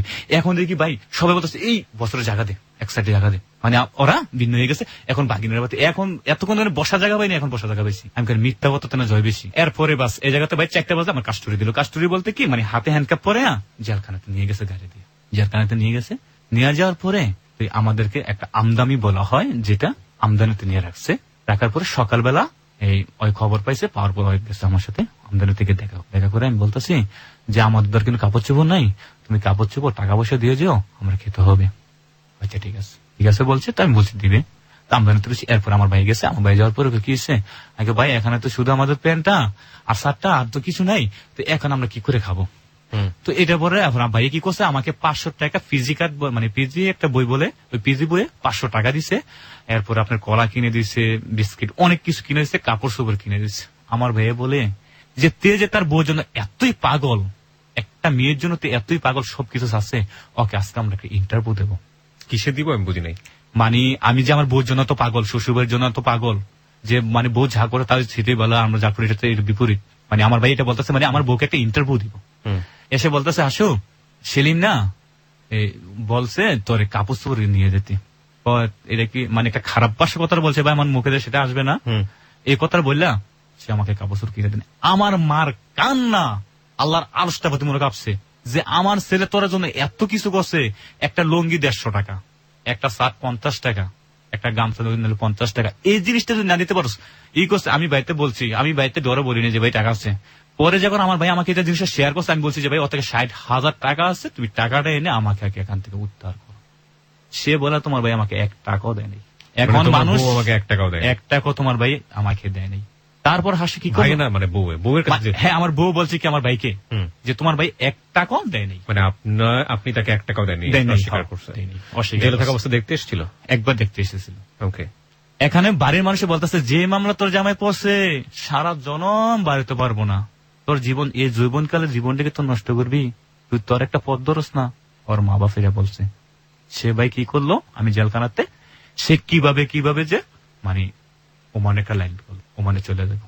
ওমান বিদেশ। আপনার ছেলের বয়স কত তখন? তখন আমার ছেলের বয়স আপনার 8-7 বছর। 7 বছর। মানে মাদ্রাসায় তখন পড়াশোনা করছে সে? সে মাদ্রাসা লেখাপড়া করছে। 6-7 বছর এমন। ওকে। আপনার 13 সালে গেছে কি? তখন আপনি জেলে?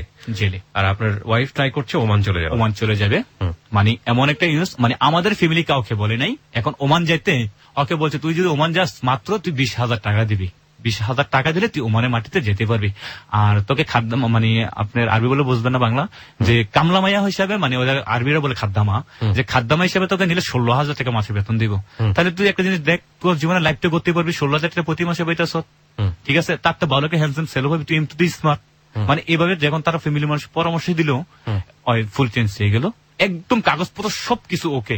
আমার আল্লাহর কি হুকুম, আমারে 29 দিনের মাথায় আমার আব্বু 42,000 টাকা দিয়ে আমাকে জামিন করায়। 29 দিনের মাথায় 42,000 টাকা দিয়ে আপনারে জামিন করালো। আর সে এই 29 দিনের ভিতরে পাসপোর্ট করছে, মেডিকেল করছে, অলরেডি কাগজপত্র ওমানে পাঠাই দিচ্ছে। এবং আপনার সঙ্গে কিছু শেয়ার করে নাই? শেয়ার করে নেই। তো আমি একটা আমার একটু পিছিয়ে যেতে হয় যে আমি যখন 26 দিন আমি জেলের ভিতরে, তখন সে আমাকে একদিন দেখতে গেছে ওই জায়গার ভিতরে। ভাই জীবনটার মায়ের ভাই যে খাইছে তে বুঝে ঘিরা গেলে ভাই ভাই গেলেছে পুরা। মিথ্যা কথা বলতে হবে যে তোর চাঁদা, আমি কইছি জীবন গেল আমি সেটা বলবো না। যদি আমার সত্য কথা বলে যদি আমার যে মরণ হয়, সে আমি এখানে মরবো। যে আমি কখনো চাঁদাবাজি করি নাই, কোনো 50,000 টাকা চাঁদাবাজি বছর এত বড় শোনা আমি কিচ্ছুই করি নাই, আমি কিছু দেখি নেই। মানে আমাকে আরো বেশি মারধর করে রিপোর্টের মাইর। এখন ভাই কেউ যদি দেখা করতে যায় তাহলে অনেকক্ষণ মানে দাঁড়ায় থাকতে হয় বাইরে। পার্সোনাল ভাবে দেখা করলে টাকা দিয়া তাহলে সরকারে দেখা করা দেয়। আর পার্সোনাল টাকা ছাড়া দেখা করলে 1-2-2.5 ঘন্টা, বার ভাগ্য ভালো হলে 10-15 মিনিটে দেখা হতে পারে। এখন যে ভাই আমাকে বাইরে এসছে, আমি তো আর বাড়িতে পারতেছি না, আস্তে আস্তে হেঁটে আসতে হচ্ছে। মানে আপনাকে বাড়ি বুড়ি দিয়ে বলছিল যে মানে স্বীকার কর যে তুমি চাঁদাবাজি করেছো, চাঁদাবাজি করছেন। তো আমি তো ভাই মিথ্যা কথা বলবো কিভাবে, আমি করি নাই সেটা আমি সেটাই স্বীকার করছি। এলাকা আমাকে আরো বেশি মারে। এই ডাইন হাত আছে না ভাই, এই ডাইন হাতের ভিতরে একটা মানে কারেন্টের লোড দেয়, দিয়ে কষ্টে পেঁচায়, বাম হাতে দিয়ে একটা পচায়, পেঁচাচ্ছেন হাত পরে এইভাবে বাঁধে, বাইন্দে আসে না এরপর পিঠে। যখন ভাই পিঠে তখন কিচ্ছু বলা যায় না, মানে আমাকে পিছছে কি না পিছছে সেটা আমি বলতে পারবো না। যখন ভাই কারেন্টের হিটটা নেয় গা আর পর বাঁধ ছেড়ে দেয়, তখন উপরতে মাটিতে পড়ে যেত। সে আমাকে, আমি আসতে যে ভাই একটু রেট হয়েছে নি ভাই, আপনার গিরা গাছে ভাই গেলেছে অন্ত ভাই আমি আসতে পারি না, আস্তে আস্তে তো আসতে হবে। আর ওই জায়গার ভিতরে ভাই কিন্তু লাঠিও দেয় না, মানে লাঠিও দেয় না যে বর করে আসতে হবে, মানে নিজের ইচ্ছা চলতে হবে। তো ভাই আমি আস্তে আস্তে আইসি। মানে আমার আস্তে রেট হলো কেন, সে আমাকে গালাবদ্ধ। বা আপনার ওয়াইফ? আমার ওয়াইফ, এই তোর লেগে কি আমি 3 ঘন্টা বই থাকতাম রে, হ্যাঁ তোর বাইরে গেলে টেয়া রে। আমি জেলখানা থেকে আমি বলছি রে আসো, তোমার ভালোবাসা আমার কসম লাগে, তুমি আমাকে বকা দিও না, তুমি প্রয়োজন আমাকে পুতুল বিষ দাও, আমি খেয়ে মরে যাবো, তবে আমি এই অপমান থেকে আমি ই করতে। আমার ছেলে আমাকে বলে আব্বু তুমি কি করো, তুমি পুরুষের 4 বছর ঘুষি দিয়ে উপর দিয়ে পরে হাল দিয়া, আম্মু তুমি আব্বুকে গাইলেও না, আম্মু তুমি যদি আব্বুকে গালাও আল্লাহ গুনা দিব তোমাকে, আমার ছেলে বলতাস। আমি ওই কথাটা শোনার পরে ভাই সে মাত্র অলরেডি 3-5 মিনিট কথা বলতে পারে, বৃষ্টি হইলে সে চলে বস। মানে হয়তো আমাকে এটা বললো রে যে আমি চলে যাচ্ছি বা কি, এটা মনে হয় যে কি বললো তা বলতে পারি না, আমাকে আসতে দেরি হলো কেন একজন গালাবদ্ধ। বাস আসে বসে 26 দিনের মাথায় আমি 29 দিনের মাথায় বাড়িছি। আমি যেদিন বাড়িছি আমি 29 দিনের মাথায় আপনার বিকাল 5টার দিকে বাড়িছি জেলখানা থেকে। বাড়ানোর পরে এই আমার ছেলেও বাড়িছে। আমার ছেলে মনে হয় যে আমার আব্বু এর ভিতরে কাজ করে এসেছে, আমাকে বলেছে আব্বু তুমি কাঁঠাল কিনে দাও, ওইটা কিনে দাও, সিঙ্গার কিনে দাও। আমার পিজি কার্ডে মাত্র 75 টাকা ছিল, 71 টাকা ছিল, আমাকে 70 টাকা দিয়ে দিয়েছে। আমাদের 70 টাকা বুঝিয়ে আছে। আমি এখন বাড়িয়ে ভাই জেলখানা থেকে আমি প্রপোজ বলতে পারি না, মানে কেমন যে লাগতেছে আমি বলতে পারবো না। আর মানে শরীরে কিনো এমিস পাচ্ছে না। ওই জায়গার ভিতরে আপনার মেডিসিন খাওয়ায়, যেটা বেলপাতা বলে, তারপরে তেঁতুলের পানি দিয়ে একটা মেডিসিন করে খাওয়ায়, ওই জন্য কিন্তু শক্তি আসছে না। আর ভাই এটা বলতে হবে যে ব্যক্তি হয়তো 1 বছর জেল খাটে, তার জীবনে স্বামী স্ত্রী ফিজিক্যাল রিলেশন না করলে হয়, মানে এই ফিজিক্যাল রিলেশন যে একটা এই জিনিসটা থাকে না, মানে একদম কিল করে ফেলে। যারা 10 বছর খাটে তারা না বিয়ে করলে চলবে। আমি যতটুকু আমারটা মানে আপনার নিজের উপলব্ধি এটা বুঝছি। তাই বাস, মানে এটা কিল করে কি ওষুধ দেয়? এটা ওষুধ ভাই বেলপাতা খাওয়ায়, আর হচ্ছে তেঁতুলের পানি, আরেকটা মেডিসিন দেয়। তেঁতুলের পানি খেলে এইভাবে সেক্স কমে যায়, আর বেলপাতা খেলে আরো কমে যায়। আর একটা মেডিসিন দেয়, মানে আপনার খাওয়ায় কি, মানে আপনার ঢাল আর হচ্ছে সবজি, আর হচ্ছে মানে আবার এইভাবে নিয়ম ঠিক আছে, গরুর মাংস খাওয়াবে তবু গণ্য ছোট ছোট টুকরা 4টা 3টা, মাছ খাওয়াবে তবু পাক করে না, মানে ভাজি করে একটা একটা, মানে এইভাবে খাওয়া। এই ওষুধটা যে খাওয়ানো হয় আপনাদেরকে বলে খাওয়ানো হয় যে এটা আসলে সেক্সুয়াল না না সেটা বলা কিন্তু হয় ওরা না। সিস্টেম করে আলটিমেটলি কিল করে দেয়। আলমিনিকে খাওয়া যায় যদি মানে এখন আমার শরীরে যে শক্তিটা আছে, যদি জেলখানাতে আমার এই শক্তিটা থাকতো, জেলখানা দেওয়াল করবে না, ভাঙ্গাই পড়বে, জেলখানা ভাঙ্গা এসে পড়বে জন্য ওই জন্য ওদের মানে শক্তিটা কমায় নেয়, সেক্স পাওয়ারটা কমায় নেয়। তো ভাই আমি যে এসেছি, এই আমার হাতে এক হাত আছে না, এক হাতের ভিতরে মানে উপরে লেখা আছে গুমতি 2, এই রুমে 85 জন প্রবেশ করতে পারবে। অথচ ভাই এই রুমের ভিতরে আমরা 150 জন লোক ছিলাম, 85 জন লেখা আছে সামনে দিয়ে, আর এটার ভিতরে আমরা 150 জন লোক ছিলাম। আমি এক হাত পরিমাণ মানে আমাকে জায়গা দিত। আমি ভাই এখন আমার শরীরটা নাই, আমি আরো প্রচন্ড মোটা ছিলাম। তো এই জায়গার ভিতরে কি আমি একটা জায়গাতে শুয়ে থাকতে পারবো? মানে আপনি কাটতেও শুলে কাটতেই লড়তে পারবেন না। আবার কি এমন একটা সিস্টেম আছে, মানে আপনি এভাবে কাটতে এবার একদিকে শুয়েছেন না, আরেকজন এভাবে শোবে, আরেকজন এভাবে শোবে, আরেকজন মানে উল্টা করে ক্রস ক্রস ক্রস ক্রস না, আপনার পায়ের জায়গায় একজন মাথা থাকবে, একজনের মাথা না না তাহলে মানে সোজা করে শোতাবে, মানে যেমন এদিকে মাথা আছে না, এরপরে আবার এদিকে বাস করি, তবু যেমন আপনি কাট করে ঘুমাইছেন, আসলে এভাবে চিৎ করবেন, এটা হবে না। কাট মানে কাট, কাট মানে কাট, চিৎ মানে চিৎ, উবুত মানে উবুত, ঘুরতে পারবে না, ঘুরতে পারবে না। সেটার নাম হচ্ছে আমদানি। মানে জেলখানাতে যদি সবচেয়ে কষ্ট থাকে থাকে নিউ জেল, আর নিউ জেলে এই মানুষকে দেয় যারা টাকা পয়সা থাকে, তারা মানে ইচ্ছে করে নেওয়া। এই ভাই ওই জায়গাতে ছিলাম, টাকা পয়সা যাদের থাকে না তাদেরকে ফালায় ওইখানে, ওই জায়গায় ফালায়, আর মানে খারাপ মানে ওই জায়গার ফালানোর উদ্দেশ্য হচ্ছে যে সবচেয়ে বিকাউস খারাপ, তাদেরকে ওখানে ফেলায়, ওই জায়গায় ফালা। তা আমরা ভাই জীবনে জেল টেল খাটি নাই, ওই জায়গায় ফালালো টাকা দিয়ে আপনার উপরে আসা যায়, মানে শীত টেস্ট করা যায় টাকা দিয়ে, মেডিকেলে টাকা দেয়। আমরা তো ভাই জীবনে খাটি নেই, বুঝি নাই, বা কেউ আমার আত্মীয় স্বজন খাটি নাই, বোঝে নাই। তো এই কষ্টে ভাই আমি ছিলাম। আমি যে থাকলাম, আমি বললাম যে এইভাবে ই করলো, আর এদিক দিয়ে ভাই ওইখানে বাথরুম কেমন, গোসল করার জায়গা কেমন, টয়লেট কেমন? এই ভাই বাথরুমের কথা বলছেন ভাই, আমার খুব কষ্ট লাগতেছে। ওই জায়গাতে 5 ওয়াক্ত নামাজ পড়তে হয়, যারা হিন্দু তারা কিতাব তালিকা করতে, যারা মুসলিম 5 ওয়াক্ত, তবে সবাই যে ইচ্ছে হয় পড়ে, না হলে পড়ে না, তবে বেশি মানুষ পড়ে। আমি একদিন গোসল করতে গেছি, প্রায় আমরা 75 জনের পাশে, আমি এত বড় ভাই প্লাস্টিকের জগ, যে জগ মানে পানি যে খায়, এই জগ দিয়ে 3 জগ পানি দেয় মাথাতে, ঢেলে দেয়, ডাইলা দিচ্ছে 3 জগ। এই 3 জগ পানি দেওয়ার পরে আপনি সাবান দিবেন, সাবান দেওয়ার পরে 3 জগ পানি দিবেন, 6 জগ। এমন আমাদের যে সময় জেল কাছে এমন সিস্টেম ছিল, এখন কি তা জানি না। আচ্ছা, 3 জগ পানি দিছিনি ভাই, এখন যে সাবান দিয়ে গোসল এই জায়গায় ফেনা রয়েছে, এই জায়গায় ফেনা রয়েছে। আমি ওকে বললাম যে ভাইয়া, ওই কলম একজন কয়েকটি, যে আমি বললাম যে ভাইয়া আমি একটা কথা বলি, যে আপনি জানেন কিনা জানেন না, যে ইসলাম বলছে যদি আপনার একটা পশমের গোড়া যদি না ভিজে তাহলে আপনার নামাজ হবে। তাহলে ভাইয়া এইটা ভাই বলতে দেরি হয়েছে, ওই যে জগটা ছিল এক পিড়া দিছে, জগ হাতু আমার পিঠে, কয় জেলখানাতে ইসলাম তৈরি করস। তখন আমার একটা ইচ্ছে হয়েছিল, জেলখানার ভিতরে যদি ভাই কিছু পাপ করে তাহলে সেলে দেওয়া হয়। সেলে দেওয়ার মানে এই সিস্টেমটা আমি আপনাকে বলছি। সেল মানে কি, কারণ আপনি জেলখানাতে তার পাপ করছেন, আবার একটা মামলা হয়েছে।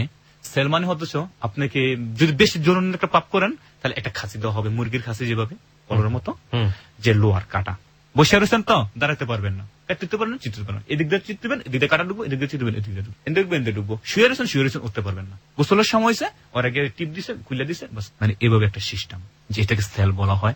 আবার উল্লঙ্ঘ করে রাখে, যে ছেলেরা ছেলে মানে ফিজিক্যাল রিলেশন করতে। ও মানে ছেলে যদি কোনো রিলেশন করতে চায় ফিজিক্যালি, তাহলে তাদেরকে এইভাবে ছেলে বা কেউ দেখা গেছে, যেমন আপনি জেলখানার ভিতরে মানে পানি নিয়ে জোগাড় রাখছে, লাইকে মাথা ফাটাইছে পিঠা দিয়া বা ঘুষি দেওয়া, তারপর মারামারি করছে, তাদেরকে এইসব করা। ছেলে মানে যৌবন হলে আবার মানে আপনাকে আরেকটা গাছের মধ্যে একটা করা লাগায়, এটা বলে গাছ ফাঁসি, মানে কি যে আমি সেটা ভুলে গেছি এখন, যে ওইটা দিয়ে সারাদিন দাঁড়া করে রাখি।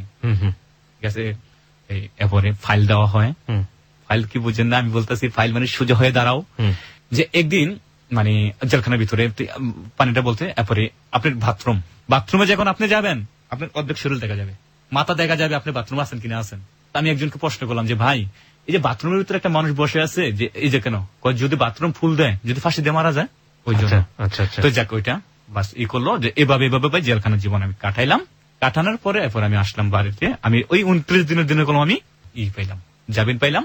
মানে আমি 28 দিনের জামিন পেয়েছি। সন্ধ্যাবেলা আমার ভাই আমাকে বলছে, আমি জিনিসটা বুঝতে পারি নাই। তো মানে জেলখানার ভিতরে একটা মানে আপনার নাইকেল গাছ আছে, এটা বলতে মানে আপনার জামিন নাইকেল গাছ, মানে এটাতে নাইকেল পড়লেই মানুষের জামিন হয়ে যায়, যে বসে থাকে এটা তলে পড়লে জামিন হয়ে যায়। তা আমাকে সবাই বলতেছে যে তোর জামিন গাছে তোরা, আমি জামিন গাছে তোরা গেছে, আল্লাহর কি হুকুম, সাথে সাথে নাইকেল বুঝে গেছে, আমি আল্লাহ দিলাম, আমার জামিন হয়ে গেছে। এখন বলতেছে জেলখানাতে আসার সময় কেউ 60 টাকা দেয়, কেউ লঙ্গির দেয়। একজন মানে আমি জেলের মধ্যে একটা মানে লেখা পাইছি, যে মায়ের বুক খালি হয়, জেলের বুক খালি হয় না। মায়ের কোনো ভালো সন্তান জেলখানাতে আসে না। এগুলো লেখা পেয়েছেন আপনি? এটা একটা মানে লেগেছে যে লোকটা, এই লোকটাকে ফাঁসি দিয়ে নাকি মারা হয়েছে অনেক আগে, আমি দেখি নাই, ওর একটা জ্যাকেট আসছিল, আচ্ছা আচ্ছা। ঠিক আছে, ওই লোকটা মানে লিখে গেছে। তো ওই পরে এই করছে, আমি এরপরে যেমন আমার ওইসে জামিন হয়ে গেছে, আমি শুনছি এরপর সকালবেলা হয়েছে, এরপরে আমার গাড়ি ডাকতেছে যে সেলিম। আমি বলছি সেলিম, আমি সেলিম, যে তোমার বাড়ি কোথায়? আমি বলছি যে আমার বাড়ি নেয়ামতকালী, থানা মুরাদনগর জেলা। আচ্ছা ঠিক আছে আসো। রবিউলকে মানে আমার বাগিনা এভাবে নামতে বলছে, আমরা গেছি।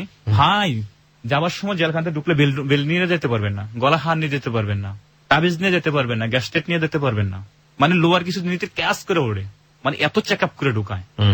তো কি করছে এভাবে ই করছে, করার পরে এখন দাঁড়িয়ে আছে, তো আপনার দাঁড়িয়ে নিয়ে বেরোতে হবে। আমাকে একটা লোকে বললো কি আমার দাড়ি এত বড় বড়, আমাকে এগুলো রাখতো জেলখানার ভিতরে, আমার দাড়ি এত বড় বড় ছিল, আমি সামনে বাড়াচ্ছি যেভাবে হোক, মানে সন্ধ্যার দিকে আমি বাড়িছি। আমার ছেলে বললো এটা কেনার জন্য, আমার ছেলেকে আমি 30 টাকা খানা দিচ্ছি, দেওয়ার পরে ওকে নিয়ে বাড়িছি। বাড়ানোর পরে ওই যে ভাই আমার শরীরের যে মানে ফিজিক্যাল রিলেশনটা করব, সেই জিনিসটা আমার মাধ্যমে নাই।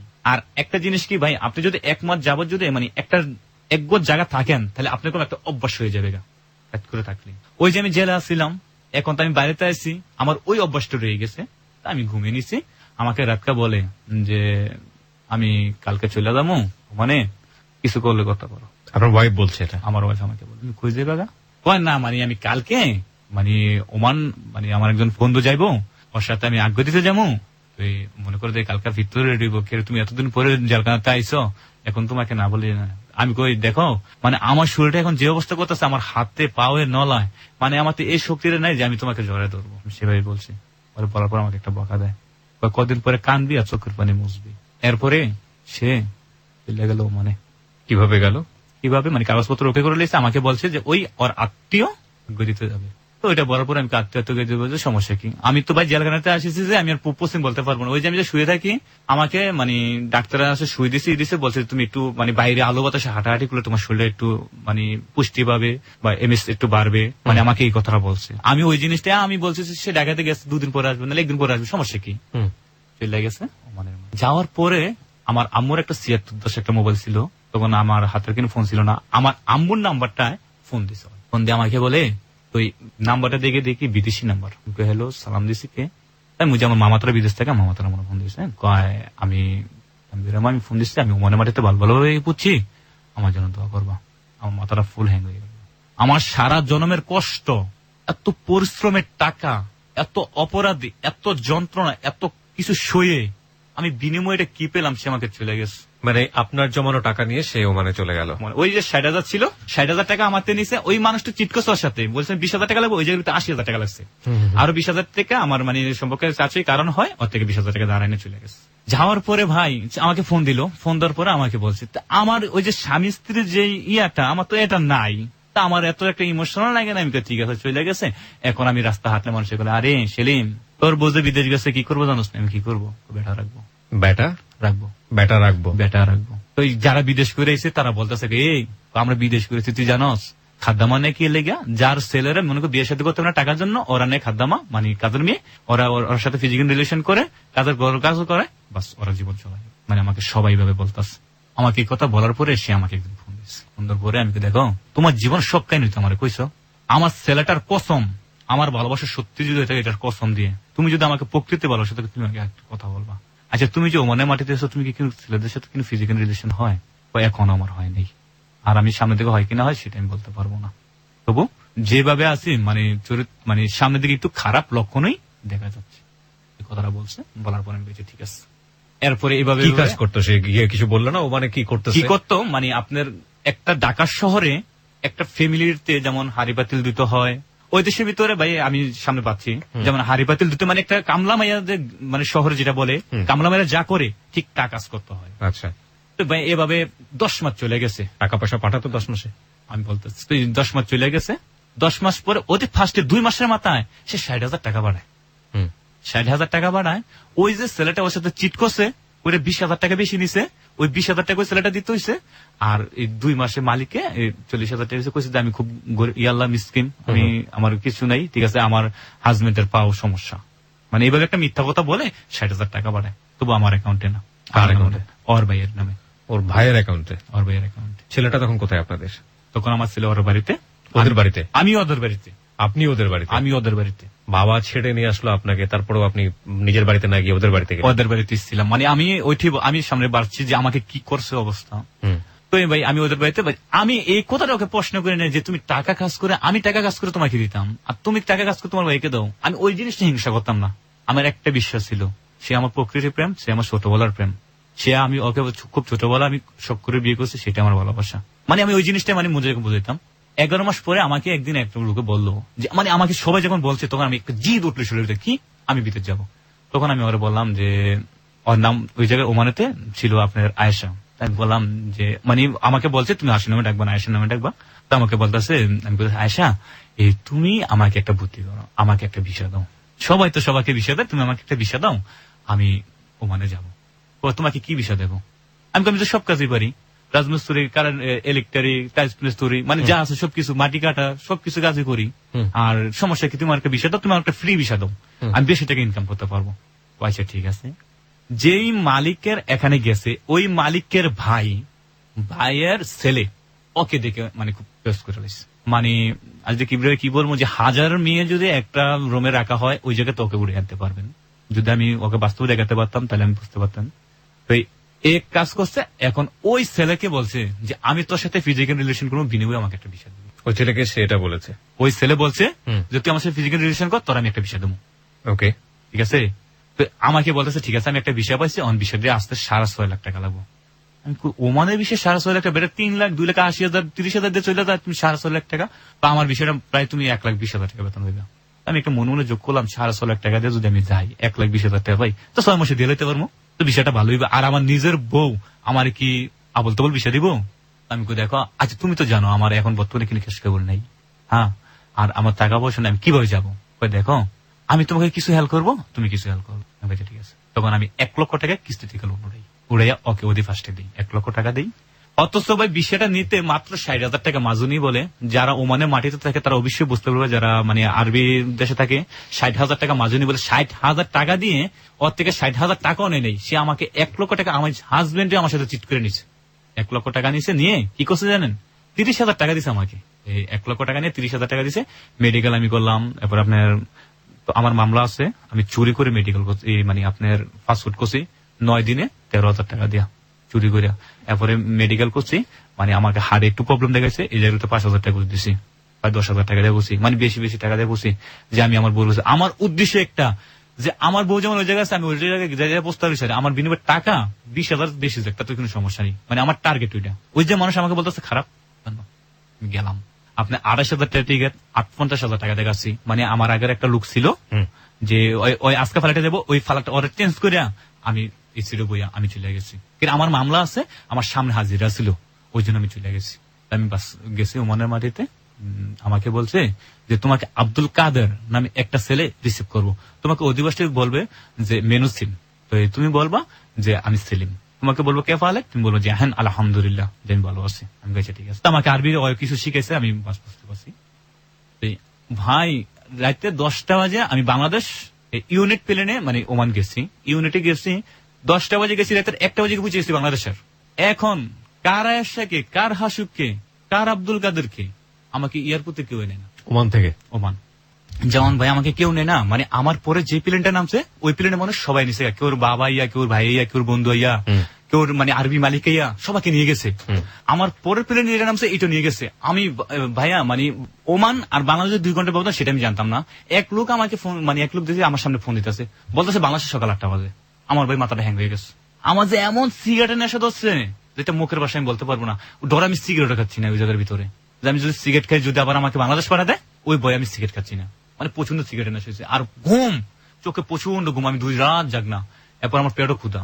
এরপরে আমি একটা ছেলে মানে এয়ারপোর্টে কাজ করে, ওর আমি ডাকলাম যে এই যে ভাইয়া এদিকে আসো। সে আমাকে বলতেছে আরবি মালুম না, হিন্দি মালুম, ইংলিশ মালুম। তো আমি কে বেটা শোন, আমি 24 বছর তো মানে বেটা 20টা রাষ্ট্র, মনে আমি 13টা রাষ্ট্রে ঘুরে এলাম, কোনটা পাকিস্তানি কোনটা বাংলাদেশ, আমি কেউ চিনি না। এই তুই কি ইন্ডিয়ান লোক, তুই আমার সাথে আরবি কস কে লেগিয়া, তুই বাঙালি, তুই বাঙালি কবি ভাই, আমি সরি একটু দুষ্টামি করছি। আমি তোর মোবাইলটা দে, আমি একটু কথা কম। ও ভাই আমার টাকা নেই, আমার কন্টিনিউ টাকা দিছে যে এই জায়গার ভিতরে যা, টাকা দিলে কথা বলতে পারবি। আপনি কয় দেশ ঘুরেছেন? ওটা মানে ফাপড় নিচ্ছি কি, মানে আমার শরীরটা মোটা কাটা ছিল তো, মানে ফাপড় নিছি। ওকে। ওইটা নেওয়া না ওই মানে সত্যতার বলে দিছে যে আমি আপনার সাথে মজা করছি। এটা বলার পরে তুই আমাকে দেখ, আমি কি দেখ আমাদের যদি টাকা থাকতো তাহলে আমি তোর কাছে দিতাম, তো আমি এটা তুই ফোন দিয়ে কথা বলতে পারতাম। একটা বাঙালি মানে একটা লোক আছে আমার আপনার মতোই ভাই, আসে ওই লোকটা মানে আমি বলতেছি যে ভাইয়া আমি একটা কথা বলি রাখবেন কিটা, আমি তো ভাইয়া আপনার টেলিফোনটা দেন, মানে আরবিতে মোবাইলকে টেলিফোন বলে, যে আপনার টেলিফোনটা দেন আমি ওমান 1 মিনিট কথা বল। যে ভাইয়া আমি দেখেন বাংলাদেশে 10টা বাজে আমি পদ দিছি, আর এখন যদি ভাই আমি এই জায়গায় আছি আমাকে কেউ রিসিভ করে নিচ্ছে না। আমি ওই জন্য আমাকে একটা নাম্বার দিছে, আমি ওই নাম্বারে রিসিভ করবো। এই নাম্বারটা হচ্ছে ওর মালিকের, আরবাব বলে মালিককে, আরবাবের নাম্বার। ওকে আমি ফোন দিছি, এরপর ওই দিছে ফোনটা দিছি, দেওয়ার পরে ওরে আমি সালাম দিলাম। সালাম দেওয়ার পরে তে আমার মানে আরবিতে কইলো, করার পরে আমি দেখ বাবা এনা ওমান এয়ারপোর্ট, এনা 1 নাম্বার গেট, এনা আয়েশার চৌক, ঠিক আছে এনা সবুর বাবা ঠিক আছে এনা তুই কিন্তু সমস্যা নিস না, আমি সবুর কর, মানে সবুর মানে একটু তুই রেট কর, আমি আসতেছি, আর তুই কিন্তু মানে জ্বালান মানে রাগ করিস না তুই, আমি আসতেছি ওকে নিয়ে। এরপরে ভাই 2 ঘন্টা হয়েছে, এখন তো ওমানে তো রোদ উঠে গেছে, মানে ফজর আজান দিচ্ছে যখন বাংলাদেশে তখন মানে আপনার সকাল 8টা বাজে, এখন ওমান তো রোদ উঠে গেছে ভাই। ফজর আজানের পর ওমানে তো রোদ উঠে গেছে, সে আসে না, আসছে একটা গাড়ি নিয়ে আসছে। আমি মানে আমাদের ড্রাইভার হচ্ছে এই সাইডে, ওটা ড্রাইভার হচ্ছে বাম সাইডে, তো ওই সাইডে বসে রয়েছে আর ওই সাইডে আমি ওরে দেখে, এখন বাংলাদেশে কি আসলে ওর আরো মোটা কাটা স্মার্ট হয়ে গেছে। তা আমাকে এরপর আইসে আমার পরে মানে ওই চারদিক মানে তাকাত আছে, আমি কলম হতো ওর কাছে, সে চারদিক তাকাত আছে। আমি একবার ভয়ে বলে আরেকবার ভয়ে বলি না, আমি কই যে মানুষের তো মানুষ থাকতে পারে, তবু আমার এই জায়গায় একটা তিল, ওর ওই জায়গায় একটা তিল, ঠিক আছে। ওই তিলটা আমি মানে এইভাবে মুখোশটা বাইন্ধে আইছে, ঠিক আছে, হাত দেখা যায় না, চোখ খালি এতটুকু দেখা যায়, আর পাটা কিছু দেখা পড়বে আসছেন না। আমি কই এই আয়সা, এরপরে আমার মানে বলতেছে আরবিতে কে ভালো, মানে আরবিতে বলতে কেমন কেমন আসো।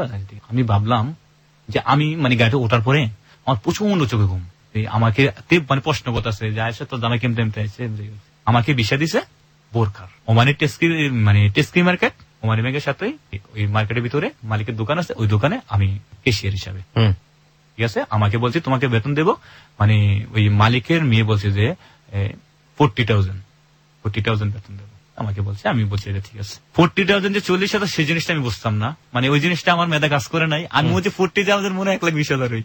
আচ্ছা আচ্ছা, ঠিক আছে, মানে ওই যেমন বলছে, আমি ঠিক আছে জান মালুম, আমার কইছে 40,000, আমি বুঝি 1,20,000 হই। এখন আমি মানে পরে আমি বুঝতে পারছি যে 40,000 মাত্র 40,000 টাকা। আমি কইছি ঠিক আছে, আমি দোকানে গেছি, মানে এরপর গেছি, এরপরে এই জায়গার ভিতরে গেছি। ওই যে আমি বাংলাদেশ ই করছি, এখন তো আমি বাংলাদেশে 11 মাস ছিলাম, আমার শরীরে হেভি রাইট হয়েছে। হওয়ার পরে আমাকে, সরি ভাইয়া আমি একটু সামনে একটু পিছিয়ে যাচ্ছি, মানে আমি বাংলাদেশে যাওয়ার আগে মানে স্বামী স্ত্রীর একটা মানে কাবিন হয়, যেটা কাবিন বলে, এটা ইংলিশে এমনকি আরবিতে, এটা আমি অধিবেশনে পাঠাই, ওখানে পাঠিয়েছি এই ওমানেতে। মানে আমার দুজন যে স্বামী স্ত্রী, এটা হচ্ছে ডকুমেন্ট, দুজনের সিঙ্গেল। ওই কি করছে, এই কাগজটাকে আরবিরা তো পৌঁছায়নি, কাগজটা দেয়নি না, আরবিরা তো না পৌঁছানো, তো আরবি বলতেছে কি তোর যোগ তোর কাগজ কো বাবা, আমি তো কাগজ দিতে মনে, মানে তারা ওই মালিককে আবার বাবা বলে, তো এই বাবা আমি কাগজটা দিতে মনে নেই, আমার থেকে কাগজটাই পড়ছে। মানে এই জায়গায় তোরা ঝগড়া করছে, করার পরে মালিক আমার যোগে মানে একটা পুরুষের মতো হয়ে গেল। তো এরপরে বলার পরে আমাকে দিল, দেওয়ার পর আমাকে বললো মানে আমরা বাংলাদেশে যাওয়ার পরে 4 দিন পরে একটা মেডিকেল করে, তো 4 দিন কেউ 5 দিন পরে, আমাকে 5 দিন পরে আমাকে কিন্তু কাজ টাজ করতে দেয় না। আমি ভাইয়া কি বলবো, ওই জায়গার ভিতরে একটা মেশিন আছে, ফল ফ্রুট কামড়ে খাইছি না, মানে আমাকে রস করে দিত, আমি খাইতাম, দুধ খাইতাম, মানে এইভাবে খাইতে। এখন আমি তো জীবনে এসি রুমে থাকি নাই, আর ওই জায়গায় গিয়ে ভাই এসি রুম পাইছি, আর আরামসে খানা পাইছি, শরীরে আমার আরো স্বাদ হয়ে গেছে। তো এখন মানে আমার চেহারা চেনা যায়, তো আমাকে মেডিকেল করেছে, মেডিকেল করে ওই যে আমার হার্টের প্রবলেম ছিল, তো আমাকে ওই মেয়েটা বলতেছে যে চাপ দেওয়ার জন্য মিশিংয়ে, আমি বলছি মানে আমাকে চাপ দেওয়ার জন্য বলে আমি আস্তে করে থাকি, থাকা পরে এরপরে বাস এভাবে করতেছে। তো ওই মেয়েটা আমার সাথে আমাদের চিন্তা জায়গা, এরপর মেয়ে আমার কাপড় চোপড় টানা শুরু করছে খোলার জন্য। কেন? মানে কাপড় চোপড় আমাদের বাংলাদেশের ভিতরে মেডিকেল করে কাপড় চোপড় খুলে। ও ওকে ওকে, হ্যাঁ ঠিক আছে। ওই মেয়েটা মানে ওই দেশে কোনো কাপড় চোপড় ভাই খুলে না, ওই যে আমি যে মানে বুকটা চাপ দিচ্ছি না মিশিংটার সাথে, ওই জন্য আমার কাপড় চোপড় খুলতেছে। সে মনে হয় মানে আমার বুঝতেছে হিন্দি মালুম, আরবি মালুম, ইংলিশ মালুম, জান মালুম, ইংলিশে আমি তোর বুঝলাম, তো আমি লেখাপড়া করছি, তুই ইংলিশ আমি বুঝলাম, মানে আমি ওর একটা মানে ফাফন নিছি, নেওয়ার পরে ঠান্ডা হয়ে গেছে। তাই আমার আরবিতে বুঝতেছি, আমি কই মানে আরবির আমি কোথাছি যে দাদা এটা মিথ্যা কথা, ঠিক আছে, ওই আল্লাহ হারামি, তো কইছে বানবি কিন্তু বুঝে না, লগলে মেডিকেল দিয়ে পরে গেছে। তা আমি বলছি যে আমাকে কাজে দিব না, তো বলছে ঠিক আছে দিব, তুমি এসেছো 3-4 দিন থাকো। কাকে বলেন? আপনার স্ত্রীকে? আমার স্ত্রীকে আমি বলি। তখন কি ওয়াইফের সঙ্গে আছেন? একসাথে রুমে আছি। ওকে। 6 দিন 7 দিনের দিনও আমাকে ওই দোকানে নিয়ে গেছে। তো যেতে যেতে এরপর আমাকে একদিন বলতেছে যে তুমি ওমানের মাটিতে আইছো, আমি দেখো বাংলাদেশের ভিতরে সবাই বলতেছে যে হাসু এই ছেলের সাথে ইয়ে করে ও, আমি তোমার পাইতাছি না, তো এই কয় পাইতেছ না, কয় না। এই টাইমে কি করছে, আমি ভাই একটু পিছিয়ে ফিরতে হয়, যখন সে যাওয়ার বয়স 2 মাস হয়েছে, যখন 60,000 টাকা পাঠাইছে, পাঠানোর পরে ওই 60,000 টাকা পাঠায় মালিকের হাতে বাইকে গেছে। মালিকের থেকে বাইকে গেছে, বাইকে যাওয়ান গা, ওইটাকে রাফাটা বলে। ওই রাফাটা যখন হয়েছে, তখন আমাদের এখানে ছেলে, মানে পাশের গ্রামের ছেলে ইরা, ওরা তো আমাকে চিনে, ওরা বলতেছে সেলিম তোর বউকে আমরা পেয়েছি, এই অবস্থা, তোর বউ মানে ফিজিক্যাল রিলেশন করে ছেলেদের সাথে মেলা টাকা মাসে কাম করতেছে। সে 39 দিনের দিনও সে ধরা গেল। ওই মালিক, ওই ছেলেরা, যে ছেলেরা নিচে, ওই ছেলের মালিকে তো করে দিছে, মানে ওই বাগে বনে নাই, মনে করেন যে আপনি আমাকে কন্ট্যাক্ট করে আনছেন, আরেকজনে বেশি টাকা দিছে, মানে ওদের পাশে গেছে গা, ওই জন্য ই করে নিচ্ছে। তো সে মানে ওই জায়গায় গেছে, তো ছেলের সাথে ফিজিক্যাল রিলেশন করছে, আমাকে সবাই বলছে। তো মানে ওই জায়গার ভিতরে যখন আমি গেছি ভাই, যাওয়ার পরে ওই মালিক, ওই যে ওর মালিকের ভাইয়ের ছেলে, ওই ছেলের নাম হচ্ছে আব্দুল কাদের। ওই ছেলে মানে আমার সাথে মানে কথাবার্তা খুব ক্লোজ হয়ে গেছে, বলতেছে যে সেলিম ভাই তোমার বউ একটা হাইওয়ান। আমি খুব ভাই হাইওয়ান ভাষাটা তো আমি বুঝতে পারি না, তখন আমি আরবিটা এতটা বুঝি না। তখন মানে আমার একটা বাঙালি মহিলাকে আমি ভাবে ডাকতাম, ওই মহিলার সামনে প্রেজেন্ট করে আমাকে নিচ্ছে, নেওয়ার পরে বলছে তো সে করছে তোর বউ এইভাবে এইভাবে ছেলেদের সাথে ফিজিক্যাল।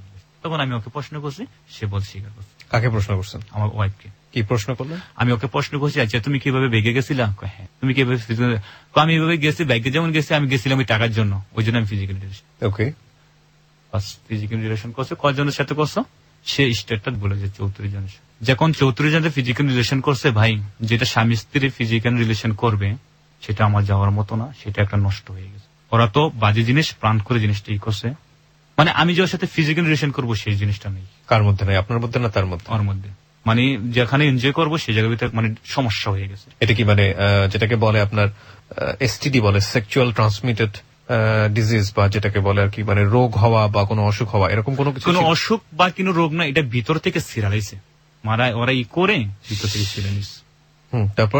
তারপর এটা করার পরে যখন আমি ওর সাথে ফিজিক্যাল রিলেশন করতে গেছি, তখন আমাকে বলে তোমার অধর্ম হয়েছে, তুমি আমার প্রকৃতি স্বামী, তোমাকে আমি অনেক কষ্ট দিছি, অনেক বুক করছি, এই দেখো আমার এই সমস্যা। আমাকে রুমে খুলে দেখে এই অবস্থা কিভাবে, যখন আমি টাকার লোভে ই করতে গেছি, ওরা তো কুকুর, টাকার জন্য ওরা তো টাকা দিয়ে আমাকে এনজয় করতে হয়েছে, আর আমি টাকার জন্য গেছি, ওই জন্য আমাকে অবস্থা। তখন আমি অনেক চিৎকার করি, কেউ আমাকে বাঁচায় নাই।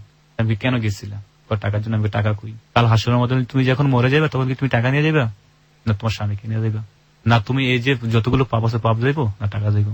সে একদম স্তব্ধ হয়ে গেছে। আমি আজকে থেকে তুমি একটা ওয়াদা করবা, তুমি আজকের থেকে ওয়াদা করো যে আমি 5 ওয়াক্ত নামাজ পড়বো, আল্লাহর পথে চলবো। আমি এই ওমানের মাটিতে, মানে যে পাহাড় বলে এটা ওরা জিবিল বলে, আমি এই জিবিলের সামনে আমি কসম কেটে বললাম যে কোনদিন যদি আমি তোমাকে সে কথা নিয়ে একটা থাপড় দেই বা একটা বকা দেই, তাহলে আল্লাহ রাব্বুল আলামিন যে কাল হাসরের মধ্যে আগে আমার বিচার করে, তোমার পাপের বিচার আমার করে।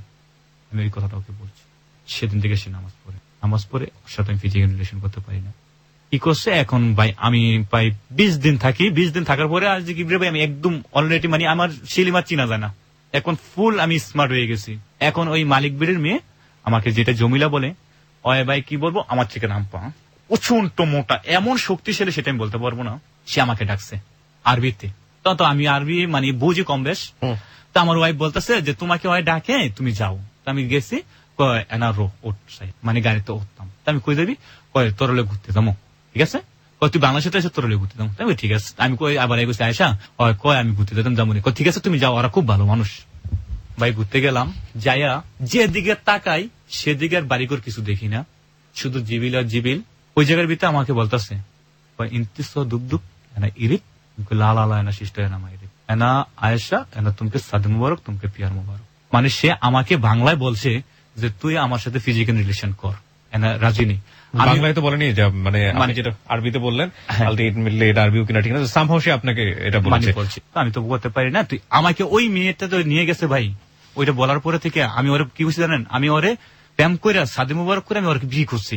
আমার দ্বারা সম্ভব না, তোর আল্লাহ রাসূল তোর ফাওয়ার কসম, ফাওয়ারের দোয়া কই, তুই আমার বড় বোন, তোরা আমার বোনগুলো বুঝোস না, তোর সিস্টার কই আরবিতে, মানে ইংলিশে তুই সিস্টার গুলো বুঝোস, তো ফাওয়ারের দোয়া কই যাবে না ভাই। এটা করতে দিচ্ছে, এমন থাপড় মারছে আমাকে, মানে মাইরিত বললাম কেন, ইরিত বললাম না কেন। সে এত বড় 2টা বোতল ছিল, এটি মানে ওরা মানে নেশা বলে করে, আমি বোতল মানে জীবনে দেখি না, এই প্রথম দেখছি। সে বোতল দিয়ে আমাকে 7-8টা পিড়ে দেয়, আবার আমাকে বলে যে গাড়ি তোলা আল্লাহ রাসূল। তখন যখন আমাকে 7-8টা পিরিয়ড, তখন আমি বলছি ঠিক আছে ইরিট পাসের জন্য বলছি ইরিট। তারপরে মানে আমরা বলি ডাক্তার ওলা বলে মুক্তরসা, আবার আমাকে নিয়ে যাওয়ার পর আমাকে ওষুধ বড়ি কিনে দিচ্ছে, দেওয়ার পরে মানে আপনার সঙ্গে আপনি ওনার সঙ্গে শারীরিক সম্পর্ক করেছেন, তাই তো? ওর সাথে আমি ফিজিক্যাল রিলেশন করেছি। এমনকি ওরা ফ্যামিলি 5 বোনের সাথে ওর মার সাথে অতি করতে হয়েছে। Very nasty story, no doubt. মানে সবাইকে আপনাকে এরকম বাধ্য করেছে আপনি বলছেন, নাকি এক পর্যায়ে আপনি নিজে থেকেই না, করতেন? আমাকে বাধ্য করেছে। মানে আমি বড় বোন গেলে ছোট বোন গিয়ে দরজা লক করতো। বাথরুমে যদি ভাই আমি বিশ্বাস করেন, বাথরুমে যদি আমি যেতাম, বাথরুমে যেতে বসে থাকতে পারতাম না। গোসলখানে গেলে না, গোসল দরজা লক করে তো রুমের এটা ভেঙে তো ওইটা ভেঙে তো। আর আরবি যারা আছে, আরবির ওরা জানে, ওরা বুঝতে পারবে, ওরা এক ধরনের গাওয়া খায়, অনেক কিছু মেডিসিন খায় ওই জিনিসটার জন্য। এরপরে করতো। আমি ভাইয়া আমি 31 দিন ছিলাম। 31 দিনের ভিতরে মানে আমি 13 দিন যাবত আমি আমার পিন্ডনে মানে একটা, যেটা আমাদের ছেলেরা ছোট প্যান সারা, আমার পিন্ডন আর কিছু ছিল না। মানে এই পরিবারের সবার সঙ্গে আপনার এই ধরনের কথা ফিজিক্যাল রিলেশন হয়েছে। হওয়ার পরে আপনার স্ত্রী জানতো এগুলো? জি, আপনার স্ত্রী জানতো? আমি সামনে বাড়াচ্ছি। ওকে। তো এখন হওয়ার চেয়ে আমার স্ত্রীকে আমি বললাম, তুমি আমাকে বিষয় দিছো কি আর ওর দোকানের, আমি কি করবো কেশিয়ার। আমাকে এখানে ওরা আইনা ওরা বলতেছে আমি তুমি খাদ্দামা আমিও খাদ্দামা, আমি এখানে ঘুমামু খামু, আমি ওদের সাথে ফিজিক্যাল রিলেশন করবো, আর ওর দিব, আমি সেটা মেনে নিতে পারবো না, আমি মরে যাব, আমি জীবনতে হালতে মরে যাব। সে আমাকে বলে এটার নামই ভালোবাসা। তোমাকে আমি কেন এই বিষয়টা দিচ্ছি জানো? ওই যে তুমি যে আমাকে নেক্সট টাইমে যে না বলতে পারো যে আমি খারাপ তুমি বলো, ওই জন্য তোমাকে আমি এই বিষয় আমি না আজকে আমি পুরা ভাই থান্ডার্ড হয়ে গেছি, মানে আমি স্পিচলেস, টোটালি স্পিচলেস। আমার কাছে মনে হচ্ছিল প্রথম থেকে যখন আমি স্টোরিটা এখানে আপনাদেরকে শোনানো শুরু করেছি, আমার কাছে মনে হচ্ছিল যে সামহাও এই গল্পটা আজকে আমি নিতে পারবো না, আমার লিসনাররাও নিতে পারবে না, এবং এটা আসলে বলার মতো কোনো গল্প না। আই শুড রিজেক্ট হিম, এরকম মনে হচ্ছিল।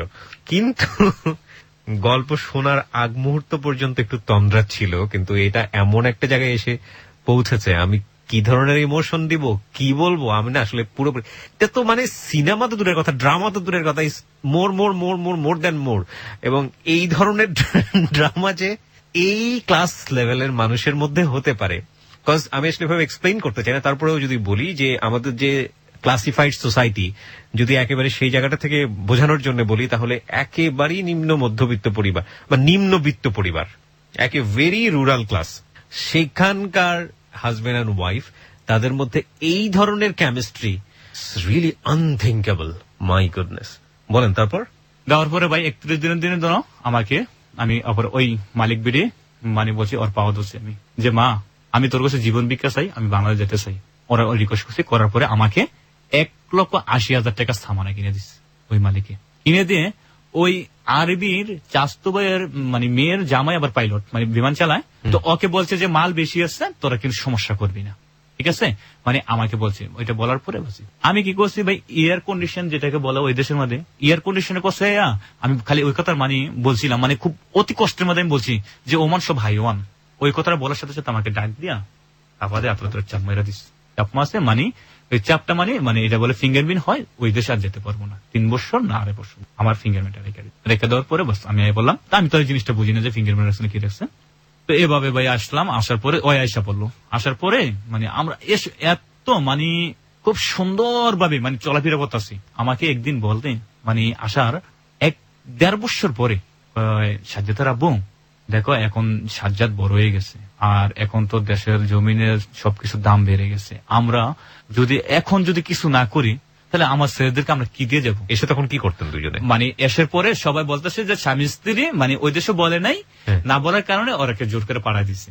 আমি বলছি ঠিক আছে, এটাই ভালো।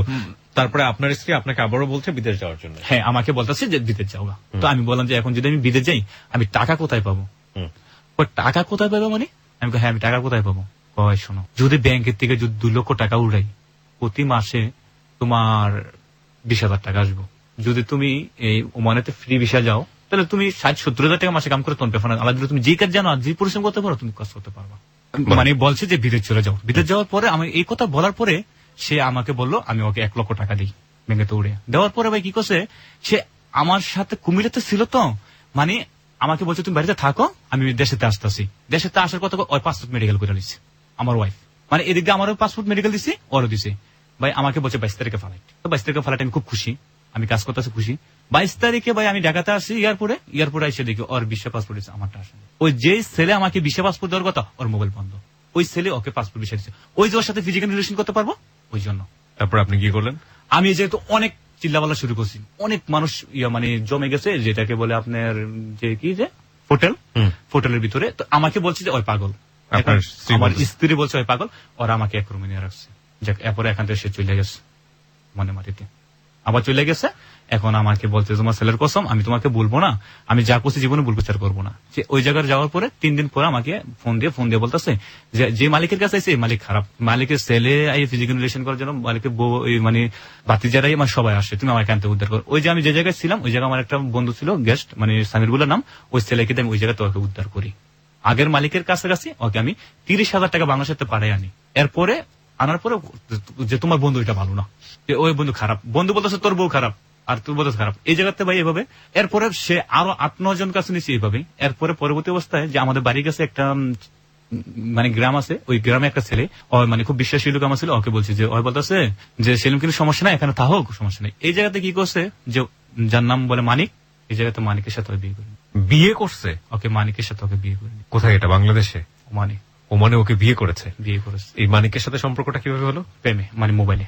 আপনাকে না জানিয়ে ডিভোর্স দিয়ে বিয়ে করেছে নাকি? না, আমাকে রেখে ডিভোর্স না দিয়ে বিয়ে করেছে। তো বিয়ে হবে না, নিয়ম নাই তো ইসলামে, বলেন। তো মানে ওই বিয়ে করে নিছে, নেওয়ার পরে এখন মানে ওর প্রথম ওয়াইফের সেকেন্ড ওয়াইফ সীমা বলে ওই আমাকে ফোন করে বলছে ওই ডাকাতে থাকে। মানিকটা কি মানে ও দেশের, মানে আমাদের দেশের তো নিশ্চয়ই? দেশের নোয়াখালী ওর বাড়ি। নোয়াখালী বাড়ি? ওর বাড়ি নোয়াখালী।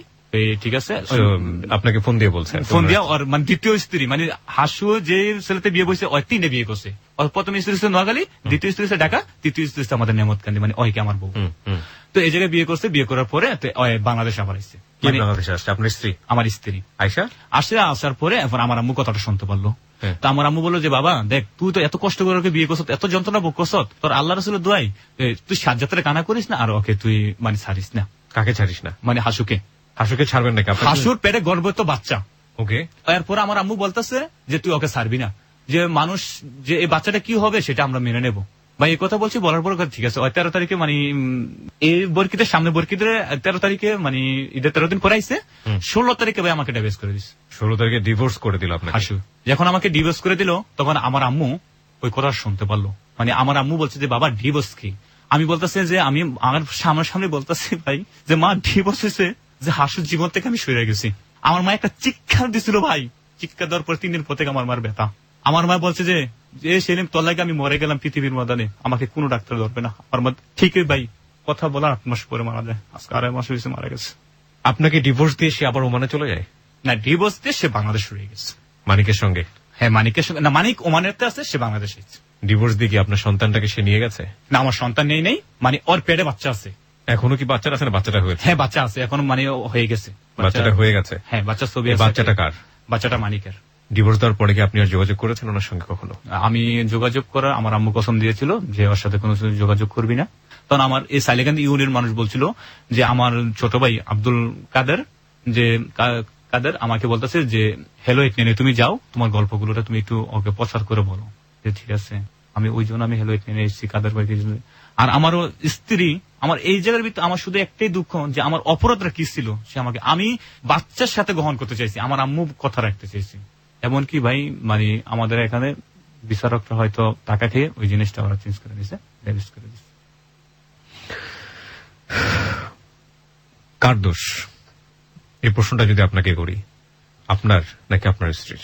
না, আমি অ্যাকচুয়ালি বলি দোষটা আমার। কেন আমি বেশি ভালোবেসেছিলাম, আর কেন ওকে অন্যায় করি, মানে অন্যায় কিন্তু প্রতিবাদ করি নেই বা কারো কাছে জিনিসটা শেয়ার করি নেই। আজকে শুধু একটা কথাই বলতে চাই এই গল্পের শেষে এসে, it's very simple thing, extreme in any sense is bad.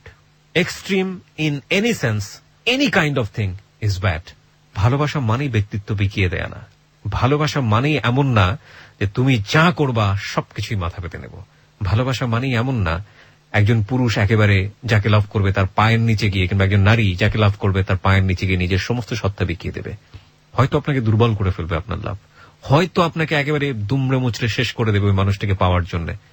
কিন্তু আপনি যদি সেইভাবে গলে গিয়ে তার পায়ের নিচে বা একেবারে তার সামনে নিজেকে নত করেন, তাহলে আপনি মনে রাখবেন ফুটবল যেভাবে মানুষ খেলে ঠিক ন্যাচারালি আপনি তার দ্বারা সেভাবে ভিকটিম হবেন। So it's a best example of his life আর কিছুই বলার নাই। তবে একটা জিনিস বলতে পারি, সেটা হচ্ছে যেটা আসলে টেকে না, একটা সম্পর্কের মধ্যে মিনিমাম রেসপেক্টনেস থাকা উচিত, বিলিভ থাকা উচিত, এবং সেটার জন্য সারা জীবন হয়তোবা চেষ্টা করা যায়। কেউ সারা জীবন শুধু চেষ্টাই করে যায়, কেউ একটা সময় গিয়ে ভুল বুঝতে পারে, কেউ সাফারার হয়, কেউ একটা সময় গিয়ে শেষ পর্যন্ত দম নেবার জন্য সম্পর্ক থেকে বের হয়ে আসে। কিছু কিছু জায়গায় মানুষ হয়তো নিজের বিবেককে, নিজের আত্মসম্মানকে কোনোভাবেই খোয়াতে চায় না সমাজের কাছে, যে কারণে সারাটা জীবন মুখ বুজে সহ্য করে। সম্পর্ক এই জায়গাগুলো খুব কঠিন, এবং সম্পর্কের এই জায়গাগুলো খুব রূঢ়, খুব দুর্গন্ধযুক্ত। কিন্তু আমার মনে হয় যখন আপনি বুঝতেই পাচ্ছেন যে একটা মানুষের সাথে আপনার সম্পর্কটা আসলে যাবে না, তখন যে কোনো ভাবেই হোক না কেন সেখান থেকে আপনার বের হয়ে আসা উচিত সর্বোত্তম উপায়ে। তবে কেউ কেউ আসলেই পারেন না, তাদের জন্য আমাদের সরি বলা ছাড়া আর কিছুই করার নেই।